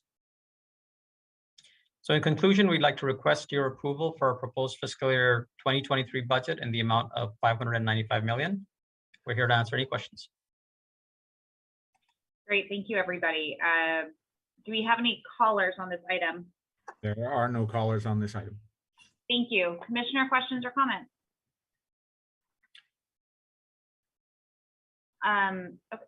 Commissioner Mitchell? Yeah, I looked through the budget. I think it's fine. I mean, the staff increases seem fine. I guess with all that we know that's going to continue to happen on the homeless focus, the staff additions is most of that. I mean, Lisa, you guys feel like you have enough people because your role is becoming more important, and we're looking at expanding more properties. So that was the only question I had, really. Absolutely. I mean, with the funding that we have in this budget for next year, yes, we feel like we're in a good place. Should we come back to the board with additional programs, or whether they're administered or whether they're programs that we bring back to propose as a housing commission to stand up, obviously we would review those staffing asks. And then the other question I had is on the property expense line, fairly significant, but it's professional services. But is there embedded in the property expense component? We had this issue maybe beginning of last year, or maybe it was in 2020, where we were lamenting the fact that we had a property that the city had given to us that had required a lot of work, and it was more work than the city giving us money for. And I remember that conversation because the property was a complete disaster. But Jeff, how do we look at the rehab? There's going to be greater focus on what we're doing, where we're housing people, and how we're caring for that housing. And how do you guys figure, is that property expense, is embedded in that is a look at kind of the maintenance, the necessary maintenance that creates a livable space or addresses problems? Yes, sir. We fortunately, because we are a moving to work agency, we don't find ourselves in the same situation that a lot of housing authorities do, which is that they don't have sufficient capital funds to address all the needs that their properties have. We do not have that problem. We are able to keep up with the needs of our properties, keep them well above housing quality standards. And the amount that we have budgeted is the amount that we can accomplish this year in keeping our properties at the high quality that they are.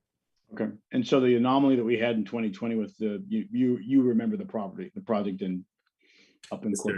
That was not our property, so we weren't comfortable putting our money into keeping,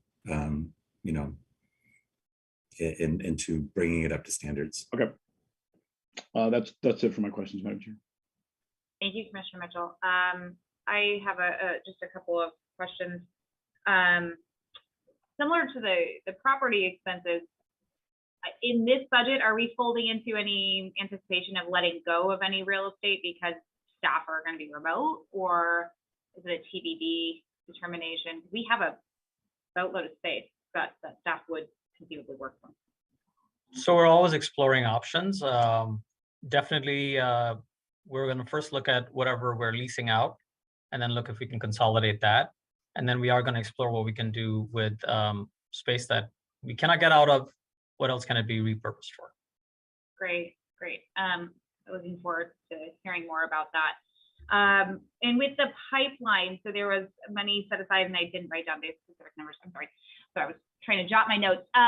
The pipeline for, additional development and acquisition, all that good stuff, how much of that is already encumbered? Because I recall hearing the development community say, you have to put more money into, the NOFAs and all that, which is a very reasonable statement from them. But curious if there's any of that that's TBD or if it's all already tied up. So the items that we presented, none of it has been encumbered. That's all fresh. Oh, Now, wow. in our beginning fund balance, about $50 million of it is affordable housing funds. And those are basically all spoken for about. So just to clarify, the $51 million in our beginning fund balance of affordable housing, those are projects that are already committed. Thank you. That's really helpful. Okay. And I am guessing that even with the conversation we were having earlier about the changing landscape and financials and how it's going to be harder, I'm guessing that those fresh funds will still probably be oversubscribed. Given the history, yeah. Okay. If that changes, that will be probably indicative of many other larger problems.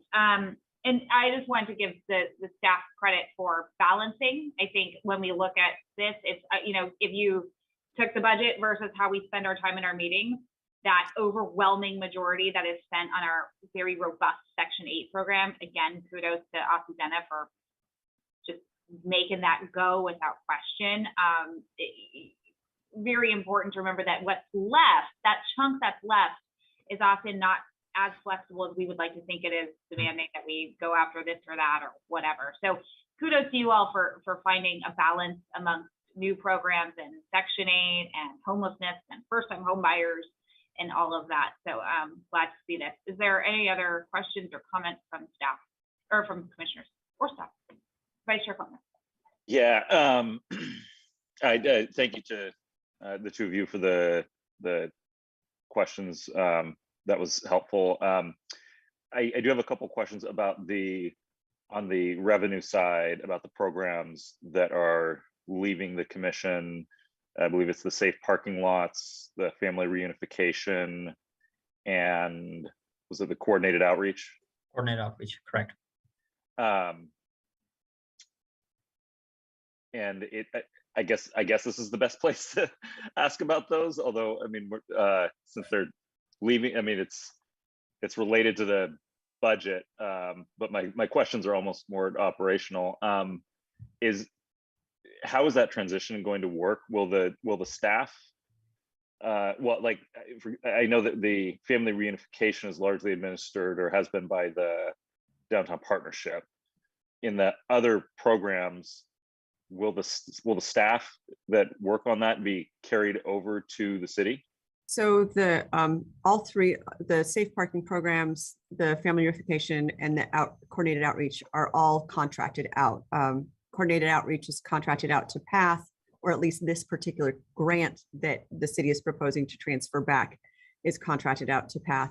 Family reunification, as you said, downtown partnership, and then the safe parking with Jewish Family Services. So we do have staff that oversee these contracts, but we've almost doubled our contracted programs between 2018 and now. So we have nearly 60 contracted programs. We have not, although we've done some staffing adjustments, have not doubled our staff. So we will not lack for things to do. There is one outreach liaison, a coordinated outreach liaison that focuses solely on coordinating outreach, not just that contract, but all of the contracts. So we have outreach in the bridge shelters and in the interim shelter as well. And they also coordinate with federally qualified health centers, with county behavioral health and public health, and with a number of agencies that we don't actually fund at all, but are just willing to help in this work. So that position has been funded by the city as well. That funding would stay there. But because of our scope of work now and the work that we do between coordinated outreach and coordinated shelter intake, we have another opportunity for that staff person within our current programming. So that staff person is not at any risk of losing their employment with the commission. As far as the transition and how it will work, we really haven't got into those conversations yet with the city. They haven't shared with us what their sort of timeline or plan is. We do anticipate, though, since it's already in May, that this would technically be effective July 1st. We are probably going to need to do 90-day contract extensions with all of those providers within the Housing Commission's oversight, just to sort of go through that process of what transition will look like over time to try to make sure that it is at least a smooth one. Got it. So those 90-day extensions, how does that relate to the change in the funding from the city? So what would have to happen is within the interim CEO's existing authority to adjust budget line items, and within the city's existing authority, we would have to basically do a funding request to the city, which is processed by fiscal. And then we would have to do contract extensions for 90 days administratively with all of those programs. It's just highly unlikely that we can do a full transition between now and the end of June. Yeah, that makes sense. Okay, I think the other questions that I'm curious about on that are less directly related to the budget, and frankly, I think they're probably questions that need to be asked at the city. You know, it would be nice if there was a transition plan, and in particular, I'm curious whether there's going to, what kind of continuity there's going to be within those contracts, whether they're going to keep the same providers, change providers, what will happen to the employees working on that. We do have some information on that. From the Downtown Partnership and Jewish Family Services perspective, my understanding is that they are likely going to keep the same providers. They actually have an outreach RFP out right now. I think it's closing any day to look at sort of, because we actually released an RFP in February. The city asked us to hold off on that, and they decided they were going to do an RFP instead. So had we renewed, we would have gone through an RFP process anyway, just because, you know, we try to keep a competitive process in place. They have now released that, so we don't know what the result of that is going to be. It's very similar to our RFP. So from a program model perspective, it doesn't look that different. Obviously, it's a little hard to tell. We have shared that one of the things that is important as we built this program out was that we really did it in a person-centered way, leaning very heavily on national experts around outreach to develop a person-centered system, to develop a very engaged process with people and they're experiencing unsheltered homelessness, but also in alignment with the community action plan to make sure that there was a clear delineation and role clarity between law enforcement and outreach, which is critical, right? So we do not want outreach and person-centered engagement coupled with law enforcement. Outreach and getting people from unsheltered to homelessness or unsheltered into shelter is all about building relationships. So from a continuity of care perspective, to your point, Commissioner Klumpner, building those relationships over time with folks, if contracts change significantly, if staff change significantly, or if practices change, it can have potential impact to that continuity of care and that engagement process, for sure. But those are all, the meaty substance part of that are all things that will need to be asked at the city level going forward. Okay. We'll be at budget committee next Tuesday, so I expect so. A little bit of that happened yesterday. Okay. Thank you for the background. Any other commissioner comments or questions or a motion? I'll make a motion. Great. Moved by Commissioner Mitchell. I'll go ahead and second. Oh, Commissioner Hester, I saw your hand go up. We'll count that as your second. We'll go ahead and call the vote. Vice Chair Klumpner. Aye. Commissioner Hester. Aye. Commissioner Hubbard. Aye. And Commissioner Mitchell. Aye. Excellent. I'll add my vote in favor. Motion carries unanimously. And our next item, I apologize for the long meeting, everybody. I'm going to take chair privilege and keep us here for item 111, which is the informational workshop about homelessness service providers and staffing challenges. Given the conversations we've been having thus far this morning and afternoon, it seems relevant to continue that rather than take a break and then revisit and hope that we all remember the things that we were concerned about. So we're going to move into this meeting or this final item, and then remember we do have a closed session as well. So, oh, but there's, of course, you can call. There was no comments or no public comments submitted via writing, but you can call 833-610-2513 if you have public comments. We'll take those following the presentation, which is going to come to us from, I'm gonna guess, from our interim president and CEO, Jeff Davis. I'm sorry, I'm melting down. Jeff, the floor is yours. Thank you and good afternoon, commissioners. So as you are well aware, addressing the homelessness crisis in the city requires a variety of approaches from different perspectives. In previous presentations, this board and the Housing Commission staff have discussed the need for multiple housing options that address specific needs of different individuals and families experiencing homelessness. As we've said many times, one size does not fit all. The importance of ongoing and additional funding to support housing programs for shelters and permanent supportive housing is also obvious. In addition, case management and supportive services are essential to help individuals and families successfully transition from the streets into different housing options and ultimately achieve housing stability. The combination of funding, housing, services is the key to making a difference in homelessness.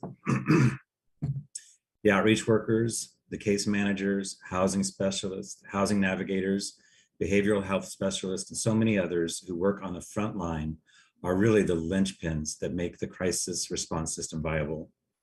However, as we've discussed today, recruiting and retaining qualified people for these positions has become more and more challenging. The system cannot operate efficiently unless enough qualified employees fill these positions and importantly, remain in them long-term. So it would be simple to say that only more money is needed to be able to increase the pay for these essential workers. And that is absolutely true, but it is just part of the issue. You're going to hear this morning about job satisfaction, burnout, and the impact that working with a population that so often has experienced tremendous trauma can have on the frontline staff that we rely upon. They work in a challenging environment every single day. While the system should continually be evaluated, updated, discussed, improved, it's important that these reviews and comments about them distinguish between the structures involved and the people working in them day in and day out.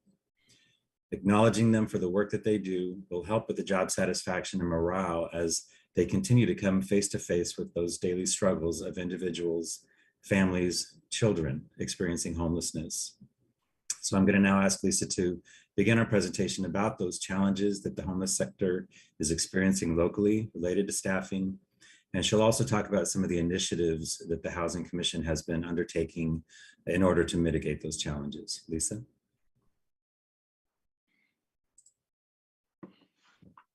There we go. Next slide, please. As Jeff mentioned in his opening remarks, today we'll be discussing a challenging subject, the impact of workforce shortages on local efforts to address homelessness. But we will also be discussing efforts underway to continue to try to strengthen and build system capacity, despite what are not just local, but national challenges in attaining and retaining staff who work in community care and social services sectors. After the City of San Diego's bridge shelters launched in winter of 2017, the Housing Commission contracted with an industry consultant to conduct a review and analysis of the new program model. The consultant looked for alignment with best practices, but also at where the model needed refinement or further investment to support progress towards goals. The assessment determined that 21 case management positions and 9 housing specialist positions needed to be added across the 3 bridge shelters at that time. At the same time, the Housing Commission conducted an in-house assessment of these position types across our region and benchmarked salary ranges for both case management and housing specialist positions. Though the recommendations also included the elimination of 18 pre-existing positions, lower level positions that were more aimed at housing navigation only, the net increase to the budget across all 3 shelters was over $900,000. In 2019, during regular leadership meetings with providers, a common theme became the inability to identify skilled and knowledgeable candidates in frontline positions, as well as higher level positions for which candidates would have bachelor's or master's degrees in social work. It was equally challenging to find candidates with any understanding or experience of working with populations experiencing homelessness, or with navigating the variety of regional resources available to help serve people needing community care resources and housing opportunities. This affects the ability to grow programs and increase positive program outcomes, and increases pressure on existing staff with high caseloads and long hours, potentially resulting in low morale, compassion fatigue, and staff turnover. In February 2019, the Housing Commission began reporting on efforts to recruit staff into the new additional positions in the bridge shelters that had been approved by the board and Housing Authority 6 months earlier. At that time, in February 2019, 7 of the 30 positions had been filled. Today, we track 48 budgeted positions across the 3 bridge shelter programs. They represent supervising case managers, employment specialists, benefit specialists, and housing specialists. Of those 48 positions, 29 are filled, a 40% vacancy rate. Generally, these challenges have been attributed to a combination of factors, including environments such as street-based outreach and shelter program sites not being a preferred work environment for everyone. In May of 2019, the Housing Commission reached out to San Diego City College in an effort to increase interest in this sector as a career, develop a more skilled and prepared workforce across frontline positions, and potentially create a pipeline of skill levels to better meet the system's needs. The result of this collaboration is the homelessness peer program the board heard earlier today. A number of students who have taken the class over the past 2 years were already working in the homelessness services sector. This is another intent of the class, to strengthen the existing workforce in addition to attracting a new workforce. The goal is to reduce staff turnover and give better support and training to staff to be successful. San Diego City's college's courses are cost-effective and accessible to a wide range of students, including those with past lived experience who may want to work in the sector to support others whose experiences may be similar to theirs. Next slide. With the onset of the COVID-19 pandemic in 2020, staffing challenges increased. Conversations between the Housing Commission, the City of San Diego, the County of San Diego, and the Regional Task Force on Homelessness resulted in the launch of Operation Shelter to Home at the San Diego Convention Center. This initiative was an intentional response to increased system and staffing capacity by leveraging Housing Commission, City, County, and Convention Center staff to help support providers serving existing shelter residents, to increase shelter beds, and to provide access to public health and behavioral health supports for people experiencing homelessness during the pandemic. In 2021 and into this year, new workforce challenges occurred nationwide through what has been dubbed the mass resignation, which I will discuss more on the next slide.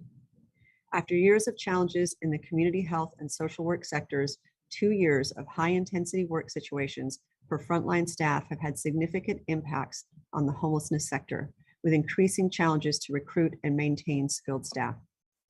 Housing Commission actions in recent years to help address some of these issues include right-sizing several legacy programs. These are programs that receive funding from fixed funding sources, such as Community Block Grant Funds, or CDBG, Emergency Solutions Grant Funds, ESG, or Continuum of Care, COC funds.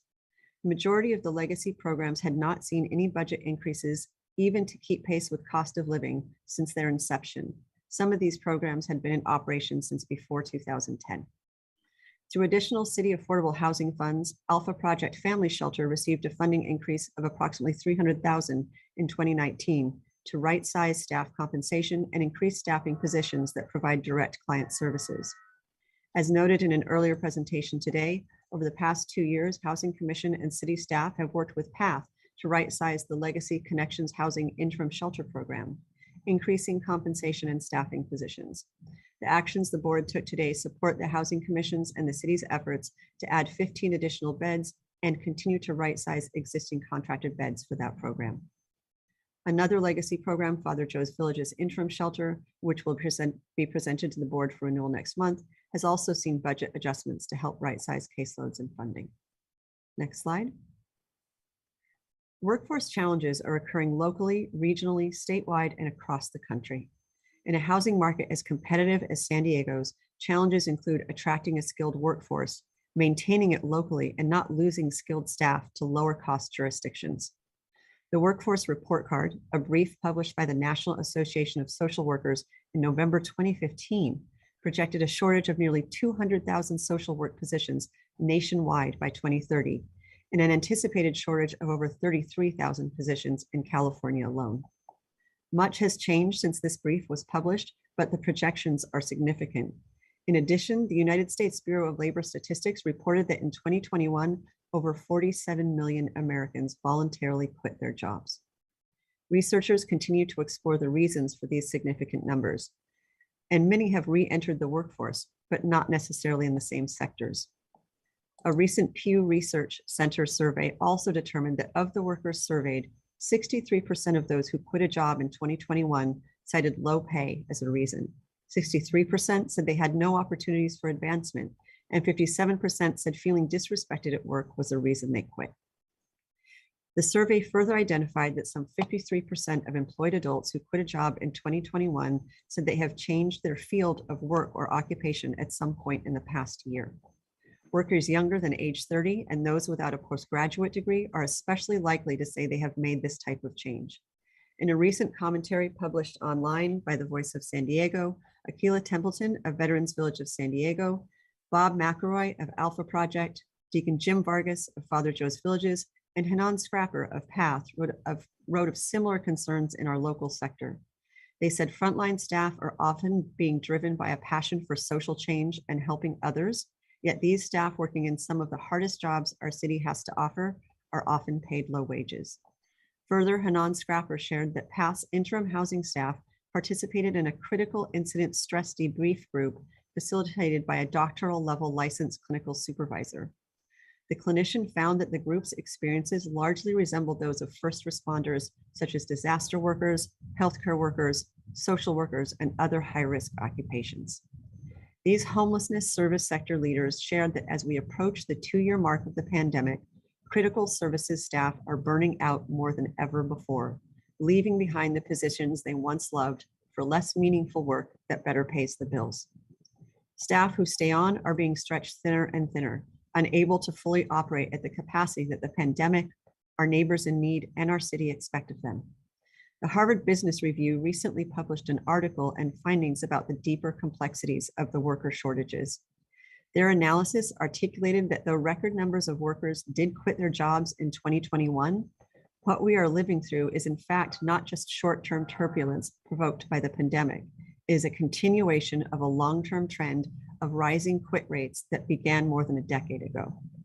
Their research identified 5 factors in this trend: retirement, relocation, reconsideration, reshuffling, and reluctance. For today's purposes, we'll focus on retirement, reconsideration, and reshuffling. The Harvard Business Review offered that in regard to retirement, in 2021, older workers left their jobs at an accelerated rate, and they did so at younger ages. They referred to reconsideration as the many deaths and instances of serious illness brought about by the pandemic. This caused people to reconsider the role of work in their lives, and that shift in perspective likely motivated some workers to quit, especially those who were burning out in demanding jobs. That burnout has occurred notably among frontline workers. Reshuffling was described in the article as changing types of jobs. Spikes in turnover hit industries with lower wage workers particularly hard. The article noted that there is evidence that many are reshuffling or moving among different jobs in the same sector or leaving the sector altogether for another. It is worth noting that this type of workforce churn has particularly negative impacts in areas of community care or social work, like our homelessness services sector. As the commentary in Voice of San Diego noted, much of the power of their work hinges on staff building trusting, supportive relationships with clients, and that process is interrupted when a high level of staff turnover occurs, which can result in clients feeling discouraged with having to start all over again with new staff. Next slide. An article in the May-June 2019 issue of Social Work Today pointed to a special issue of the American Journal of Preventative Medicine, which focused on behavioral health human resources. It noted that at least 44 million adults in the United States experience a diagnosable mental illness. The Social Work Today article further stated that the need for social work and behavioral health resources is growing faster than capacity. It specifically identified that the opioid epidemic and geriatric care needs of an aging general population were causing increasing pressures. Both areas that we are seeing have impacts in our local region generally and in our homelessness services sector work especially. The authors noted that peer and community health workers will be critical additions to behavioral health services positions, not to replace mental health workers, but to work alongside them and increase bandwidth. We have certainly seen the value of these positions in the homelessness services sector workforce.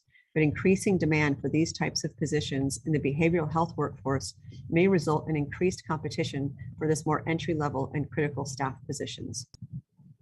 A National Library of Medicine survey from the first wave of the pandemic detailed that over a quarter, 26% of social workers served met the diagnostic criteria for PTSD, and 16% reported severe grief symptoms. While more than 99% of the sample reported average to high compassion satisfaction in those early months of the pandemic, over 63% reported average burnout, and nearly half reported average secondary trauma. What we take away from this is that our homelessness sector workforce, whether trained social workers, entry-level outreach staff, or residential shelter staff, need more support.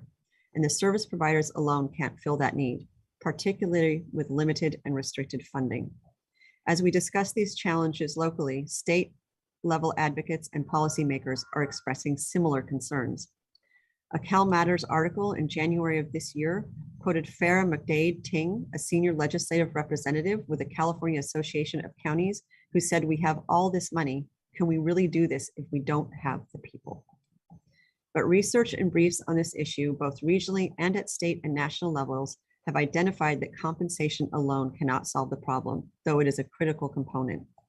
Other components such as available and effective training, feelings of support and appreciation, opportunity for advancement, and a culture of security and value at work also are key. Of note, the San Diego County Behavioral Health Services Department, in collaboration with the San Diego Workforce Partnership, has been digging into the issue of social work and behavioral health workforce needs. It is anticipated that in the next few weeks, a white paper will be released detailing findings and recommendations to address some of the challenges we've discussed today.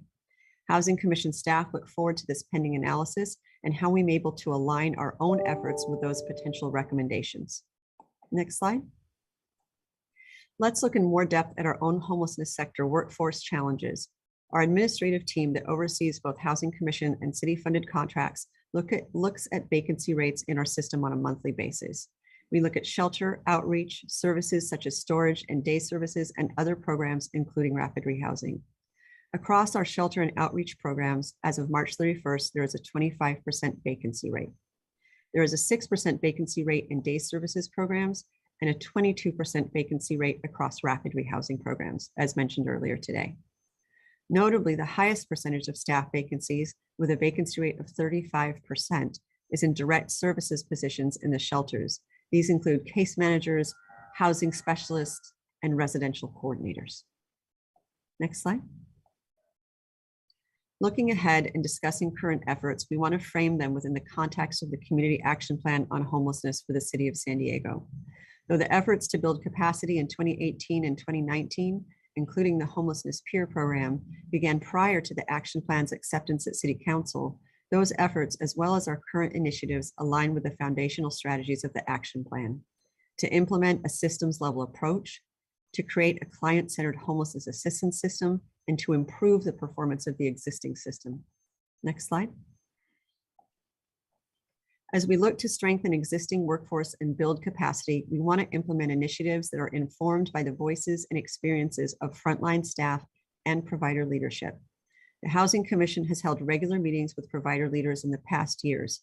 However, more recently, COVID focused attention into very specific areas, such as maintaining safe operations and piloting targeted new initiatives. The Homelessness Response Center focuses on system-level efforts to connect people to appropriate shelter resources, leveraging on-site resources with street-based case management, and progressing people to housing more quickly by monitoring barriers and resolving issues for case managers and housing providers. As part of launching the Homelessness Response Center, we re-implemented meetings with provider leadership as advisory group meetings and launched a new frontline staff advisory group in summer 2021. Housing Commission staff meet monthly with each group, working with them to identify critical topics of focus for future agendas and to gather input on key areas of interest or need. I would like to take a moment to thank provider leadership for their willingness to allow Housing Commission staff to meet directly with their frontline staff representatives.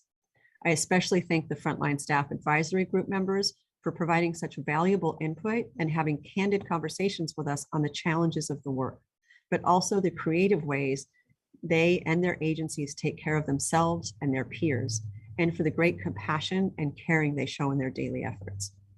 Both these advisory groups have provided input and recommendations on the ongoing development of the homelessness peer program, on the compensation study that the Housing Commission has contracted with a third-party consultant to conduct, which I will be discussing in just a minute, and on the wellness and staff support initiative we are working collectively to implement. All of these are complementary efforts to shore up existing programs and build staffing and system capacity. Next slide.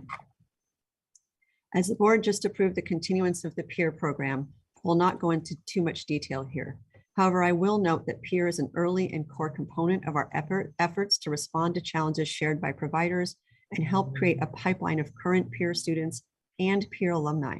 The alumni that will potentially go on to undergraduate and graduate work to follow a career path into the homelessness services sector. This is a sector that we also want to help ensure can support their career growth, provide competitive wages, and demonstrate appreciation and value of their commitment. This slide also notes a new component of the program to be launched, which we thank the Leadership Advisory Group for reinforcing. It was the intention pre-COVID to do site visits and consider job shadowing opportunities in the field for peer students. The Provider Advisory Group recently provided feedback that this would be strongly encouraged and supported by the agencies as it gives students that critical on-the-ground feel for the work and the work environments. Next slide. The Housing Commission has contracted with a third-party consultant for a compensation analysis of our regional homelessness services sector. The consultant will conduct a comparison of average market compensation levels in the homelessness support services sector to other geographies, as well as other key positions in adjacent sectors and crisis response positions. The goal of the study is to re-benchmark key frontline and case management level positions with the intention of being more effective in attracting and retaining staff, reducing system vacancies, and increasing system performance. This re-benchmarking of key frontline and direct services positions will also by default adjust upward other high-intensive supervisory and middle management positions. A further key goal of the compensation study is around policy advocacy. Despite all of our efforts of the past several years to begin to right-size legacy programs and bring new programs on at higher staffing compensation, the sector as a whole continues to fall behind. The Housing Commission and city efforts alone to look at re-benchmarking compensation will not be enough. All funders, whether philanthropic, local government, state, or federal, will need to align funding across contracted programs to elevate compensation. One of the reasons for this is that nonprofit agencies also have to make sure from a human resources and employment standpoint that there are not wide ranges of compensation in similar positions across their programs with different funding sources. For service providers to increase wages across key positions, they need staff funding levels for all contracted programs to align across the different funding entities. A comprehensive third-party compensation study will support the Housing Commission, the city, and our policymakers in advocating for commensurate funding across funding entities. At a state level, there is more funding for homelessness efforts than ever before, but we need to be able to advocate that funding for existing programs to right-size them and reduce staff turnover is just as important as funding for new programming and is also cost efficient. This must be considered for our local and federal funding sources as well. Next slide. The compensation study takes a two-phase approach. For phase one, we anticipate receiving a draft report within the next week. This is the accelerated phase, searching market compensation databases for 16 identified key positions across 23 geographies, including high cost of living rental markets in particular. The analysis will compare median total compensation as a percentage of the average cost of living across the geographic locations. It will also compare existing gaps of compensation for individual positions to cost of living levels. The comparison of homelessness and housing sector compensation to average compensation in other sectors and targeted crisis response positions is also part of this phase.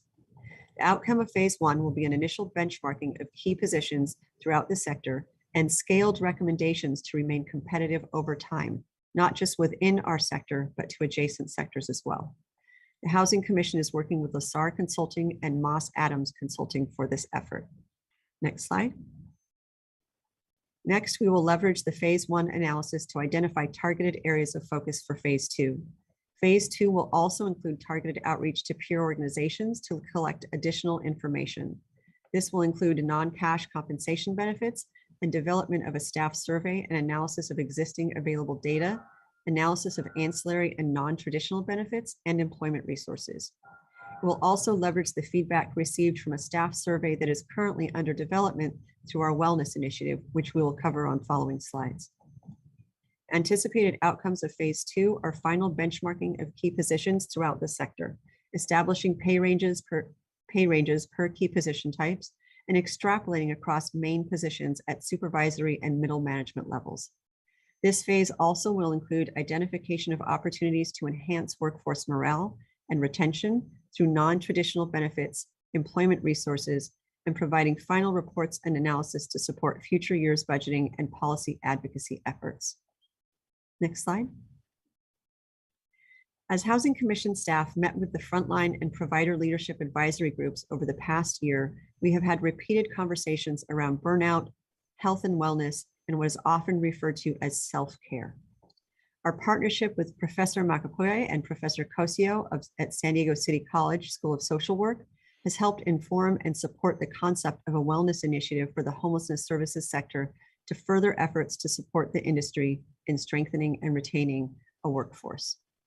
We also wanted to ensure that our partners in the peer program at City College had the opportunity to hear the feedback and challenges that staff were experiencing so that the peer curriculum could incorporate these conversations and potential ways to relieve workplace stress into the coursework. On several occasions, the two advisory groups were joined by Professor Karen Makapoye as well.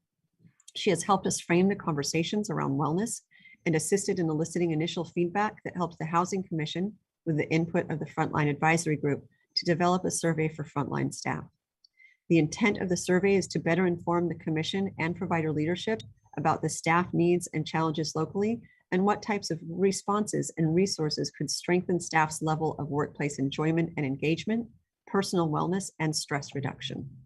With feedback and support from the provider leadership group, we anticipate launching the survey in the coming weeks. The Housing Commission has also invested in recruiting for a human and social services intern to support development of the Wellness and Support Resources Initiative. We hope to include a web-based platform providing information on wellness and self-care resources. In addition, we are exploring a potential program that facilitates and leverages existing clinical social work staff within the provider network to provide peer support opportunities, such as virtual drop-in sessions for peer-to-peer connection and discussion of effective wellness tools.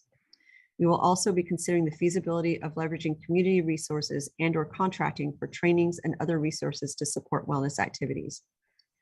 Provider leadership have also discussed pulling together functions as simple as networking or lunch opportunities across agencies to develop a stronger peer-to-peer support system and to build relationships not just among individual agency staff, but across the sector's provider network. A few final comments before we close. You'll note that we use the term self-care very sparingly and instead focus the narrative around wellness and support resources. Over the past two provider meetings, there has been continued discussion about how critical messaging and communication is, both internally and in the broader community. We have even discussed creating a lexicon of shared terminology around wellness and support resources. It was pointed out in a recent meeting that the term self-care implies that the individual is solely responsible for it. One CEO commented that when this term is used in regard to maintaining wellness in the workplace, it puts the full burden on the individual rather than creating a shared responsibility. It was discussed that as leaders, we must take ownership of the needs of staff, particularly those who are in crisis response exposure positions. So we have intentionally been moving away from that language. As we move forward in these efforts to stabilize and build the workforce, the impact of both negative and positive communication cannot be emphasized enough. The Cal Matters article commented on this specifically, as did the recent provider article in the Voice of San Diego. When staff are experiencing increased work pressures, when compensation is insufficient, when the main reason that staff stay is because they are driven to the work through passion and compassion, the words they hear from the public and policymakers matter. As we look to improve workplace supports and increase compensation, we must also increase community awareness by elevating and highlighting the workforce in ways that are more effective. as we highlight the courageous families and individuals that transition back into stable housing despite often challenging barriers. We must also do better at highlighting their partners in that journey, the dedicated and underacknowledged frontline staff that help support them in that journey, that help navigate them through those challenges to find their way home. Finally, it is important for us to acknowledge that there is no simple solution to this issue. Our local efforts continue to endeavor to mitigate these system stressors, to support the homelessness services system and bear results. But this is a complex challenge with many contributing factors. These are factors that go well beyond the homelessness services sector and are systemic in nature as they intersect with behavioral health, community care work, and even primary health sectors. The solutions will also be complex. But what is clear is that alignment across funding entities and high-level policy action at state and federal levels will be some of the components necessary to affect long-term systemic change. Leveraging these different approaches and others yet to be identified and strengthening the system through collective impact and alignment, both locally and more broadly, must be the way forward. Next slide. That concludes the presentation. We thank you so much for the extra time today, and we're available for any questions. Thank you, Lisa. Do we have any callers on this item? We do not have any callers on this item. Thank you. Commissioner comments or questions? Commissioner Mitchell, you're off mute. Anything you'd like to add? I just say thanks, Lisa, for the information. And I read the report, the presentation that you had when Scott sent it to us. Obviously, we've had this discussion about staffing shortages with the county as well. I mean, I know the counties had to change their pay scale for what they're offering, and they still continue to lose people to Riverside County and Orange County. And I think that between the challenges on what we're paying, the difficulty of the work itself, and just a tough cost of living environment, it does make this a difficult discussion, but it's one that I'm glad you're focused on and we're looking at. And I think what I took out of this is you really are looking at all the facets, and how we address them is going to really make a difference in how well our structure, how strong our structure is going forward on a very difficult topic. But so I appreciated that the insight. The legacy that you made a comment in the report about, we'd never really, I guess the phrase, right-sized the contracts with some of the providers, and they were, so the increases that you're now talking about, that was a little bit of a shock to me. And can you give me a little more insight at just why why they were so behind? And so it's really been more recently that there's been other funding opportunities. The CDBG, the ESG, and the Continuum of Care funded programs are essentially fixed, except for very, very small adjustments sometimes in the COC. But the Continuum of Care oftentimes only adjusts the rental assistance and not the admin funds or the staffing funds to run the programs. So it becomes more and more out of alignment, frankly. And because of that, without having other funding sources come into the system, we don't have the ability to right size because the funding is fixed. We did some work in that through AHF funds, as I said, for the Alpha Family Shelter in 2018. We've done some work with that recently with PATH over the last 2 years, and with support of the city, really looking at how the new funding that's coming through in some of their programs, including general fund, there will be some right sizing with the Father Joe's interim shelter as well. But those are programs that really needed attention, to your point. And until more recently, where we've had more funding come in, we've been challenged to be able to right size those. Yeah, I just I think it's important that we, as a commission, when we see these things happening and that the adjustments are happening, but they're not happening on the people side. It's the people that run the programs and oversee the programs. And it's so I guess what I would ask, Lisa, is that going forward, when we see this situation, that we're told at the commission level, and that we think about a strategy and a plan, because you will ultimately, the great resignation that is happening. I mean, most of the studies say that a lot of people are looking for better pay, and not just balance. Culture matters, And so I think what we have to think about is part of culture is are you taking good care of the people that are doing this difficult job for you? And are you ignoring the plight that, hey, I'm not getting any adjustments, but my work is becoming tougher. So I would just ask that going forward, that when you see the situation, you let us know. I'd like to just make a few comments. Lisa, this is amazing. Thank you. Wow, I love it. I think that, what moves me here, I think it's missing a phase, a phase 3, right? So we're analyzing it, we're talking to everybody about it, but then the changes we're making it doesn't sound like is missing, right? And the conversation should really be with the workforce that's actually doing it and us that's making that decision, because ultimately they are the workforce is going to tell us, right, why they're leaving the industry, right? And understanding and hearing that and implementing those changes is what's going to be critical in protecting this workforce, because this sector is probably not going away.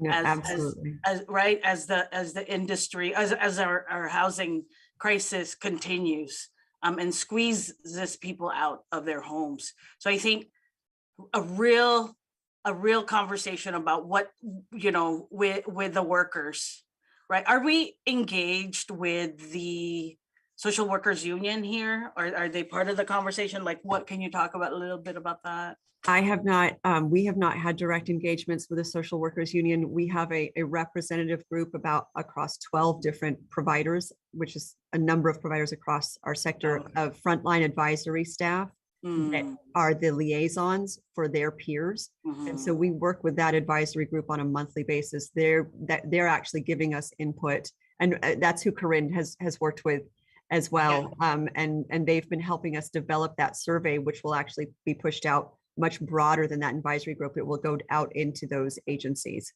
But I'll definitely, yes, would be interested in the social workers union as well. I think I know that this is being guided by Professor Makapugay. She's an amazing woman. The fact that you spoke about why self-care is more harmful and that we need to transition our thinking away from self-care, because really we have to take care of each other, is a foundational thinking on this. That's, I think, if you view it from that lens, we're gonna make this industry a powerful one, and one that's gonna help a whole lot of people. So I love it. Thank you for this presentation. I learned a lot. Thanks. Great, thank you. Ditto to the comments that precede mine. Question on the study: are we going to include some of the demographic pieces? I'm going to suspect that the industries we're talking about are largely females working there, or yeah. It really varies, particularly when you look into the shelter and the outreach programs. You see a real combination, and you actually see as many males generally as females, just because the environments are different a little bit. So definitely when you go to and we see it in our own teams as well. We see both.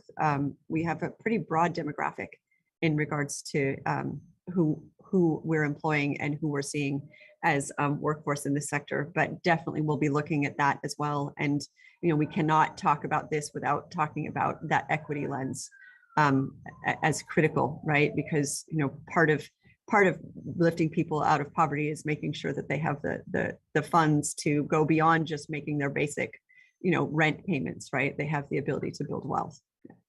Fantastic. I'm really excited to get this going. I think it's going to be, and hearing, I did see that piece that was in the Voice. I think that this validates that need, and I'm glad that the commission staff has taken this so seriously. I'm only sorry that we weren't aware of the very important work that you were doing with the various contractors and everybody. We should assume that you've got it covered. I have known that the payment points is a point of heartburn, and it's not limited to just industries that have a more challenging work environment, right? I see it with my members all the time, and of course our contractors are dealing with that, and we're probably dealing with it as well. So, or are, as you pointed out. So thank you for this. Thank you for the work you've done to get us to this point, and I'm very excited to see the outcome of that study. Good job. Thank you. I believe that takes us through all of our discussion agenda.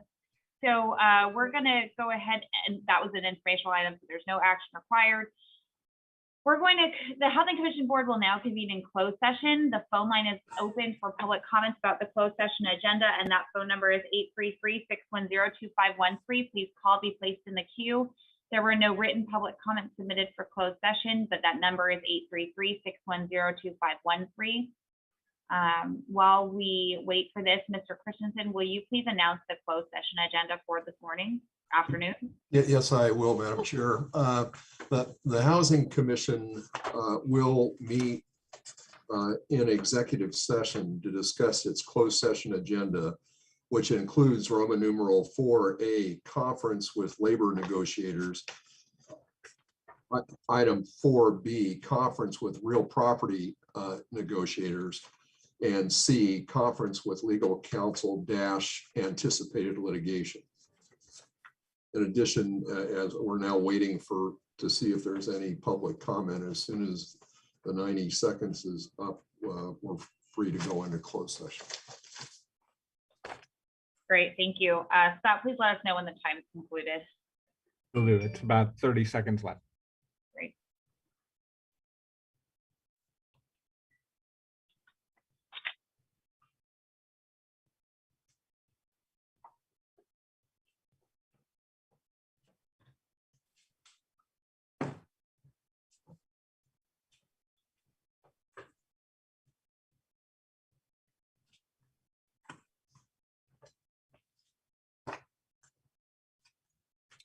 That concludes the time, and we do not have any callers regarding closed session.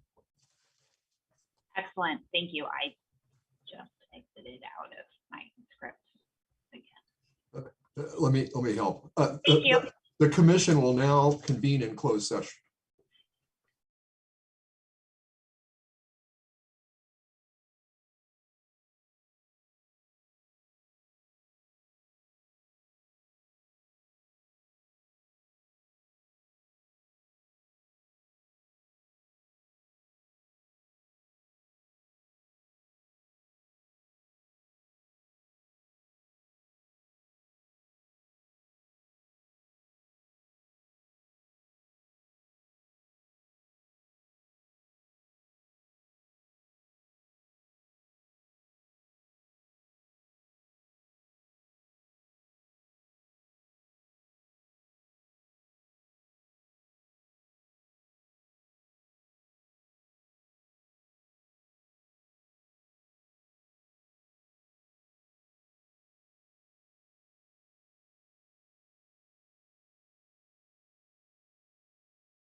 The Housing Commission met in closed session to discuss its closed session agenda. On item Roman numeral 4A, negotiations with a discussion or conference with labor negotiators. A discussion was had by and between the commission and negotiators with general direction being given. That concluded the matter that was discussed in closed session. And with respect to item Roman numeral 4B, there was direction by a vote of 4-0 to give direction to real estate negotiators concerning proceeding with a potential acquisition of the real estate which is in question. And as to item Roman numeral 4C, anticipated litigation, the board by a vote of 4-0 gave direction to council concerning the initiation of potential litigation. That concludes the items that were discussed in closed session. Thank you, Chuck. That brings us to the end of today's meeting. Thank you, everybody, for sticking with us. Thank you, commissioners and staff. We are adjourned at 2:06. Thank you very much. Thank you, commissioners. Thank you. Bye.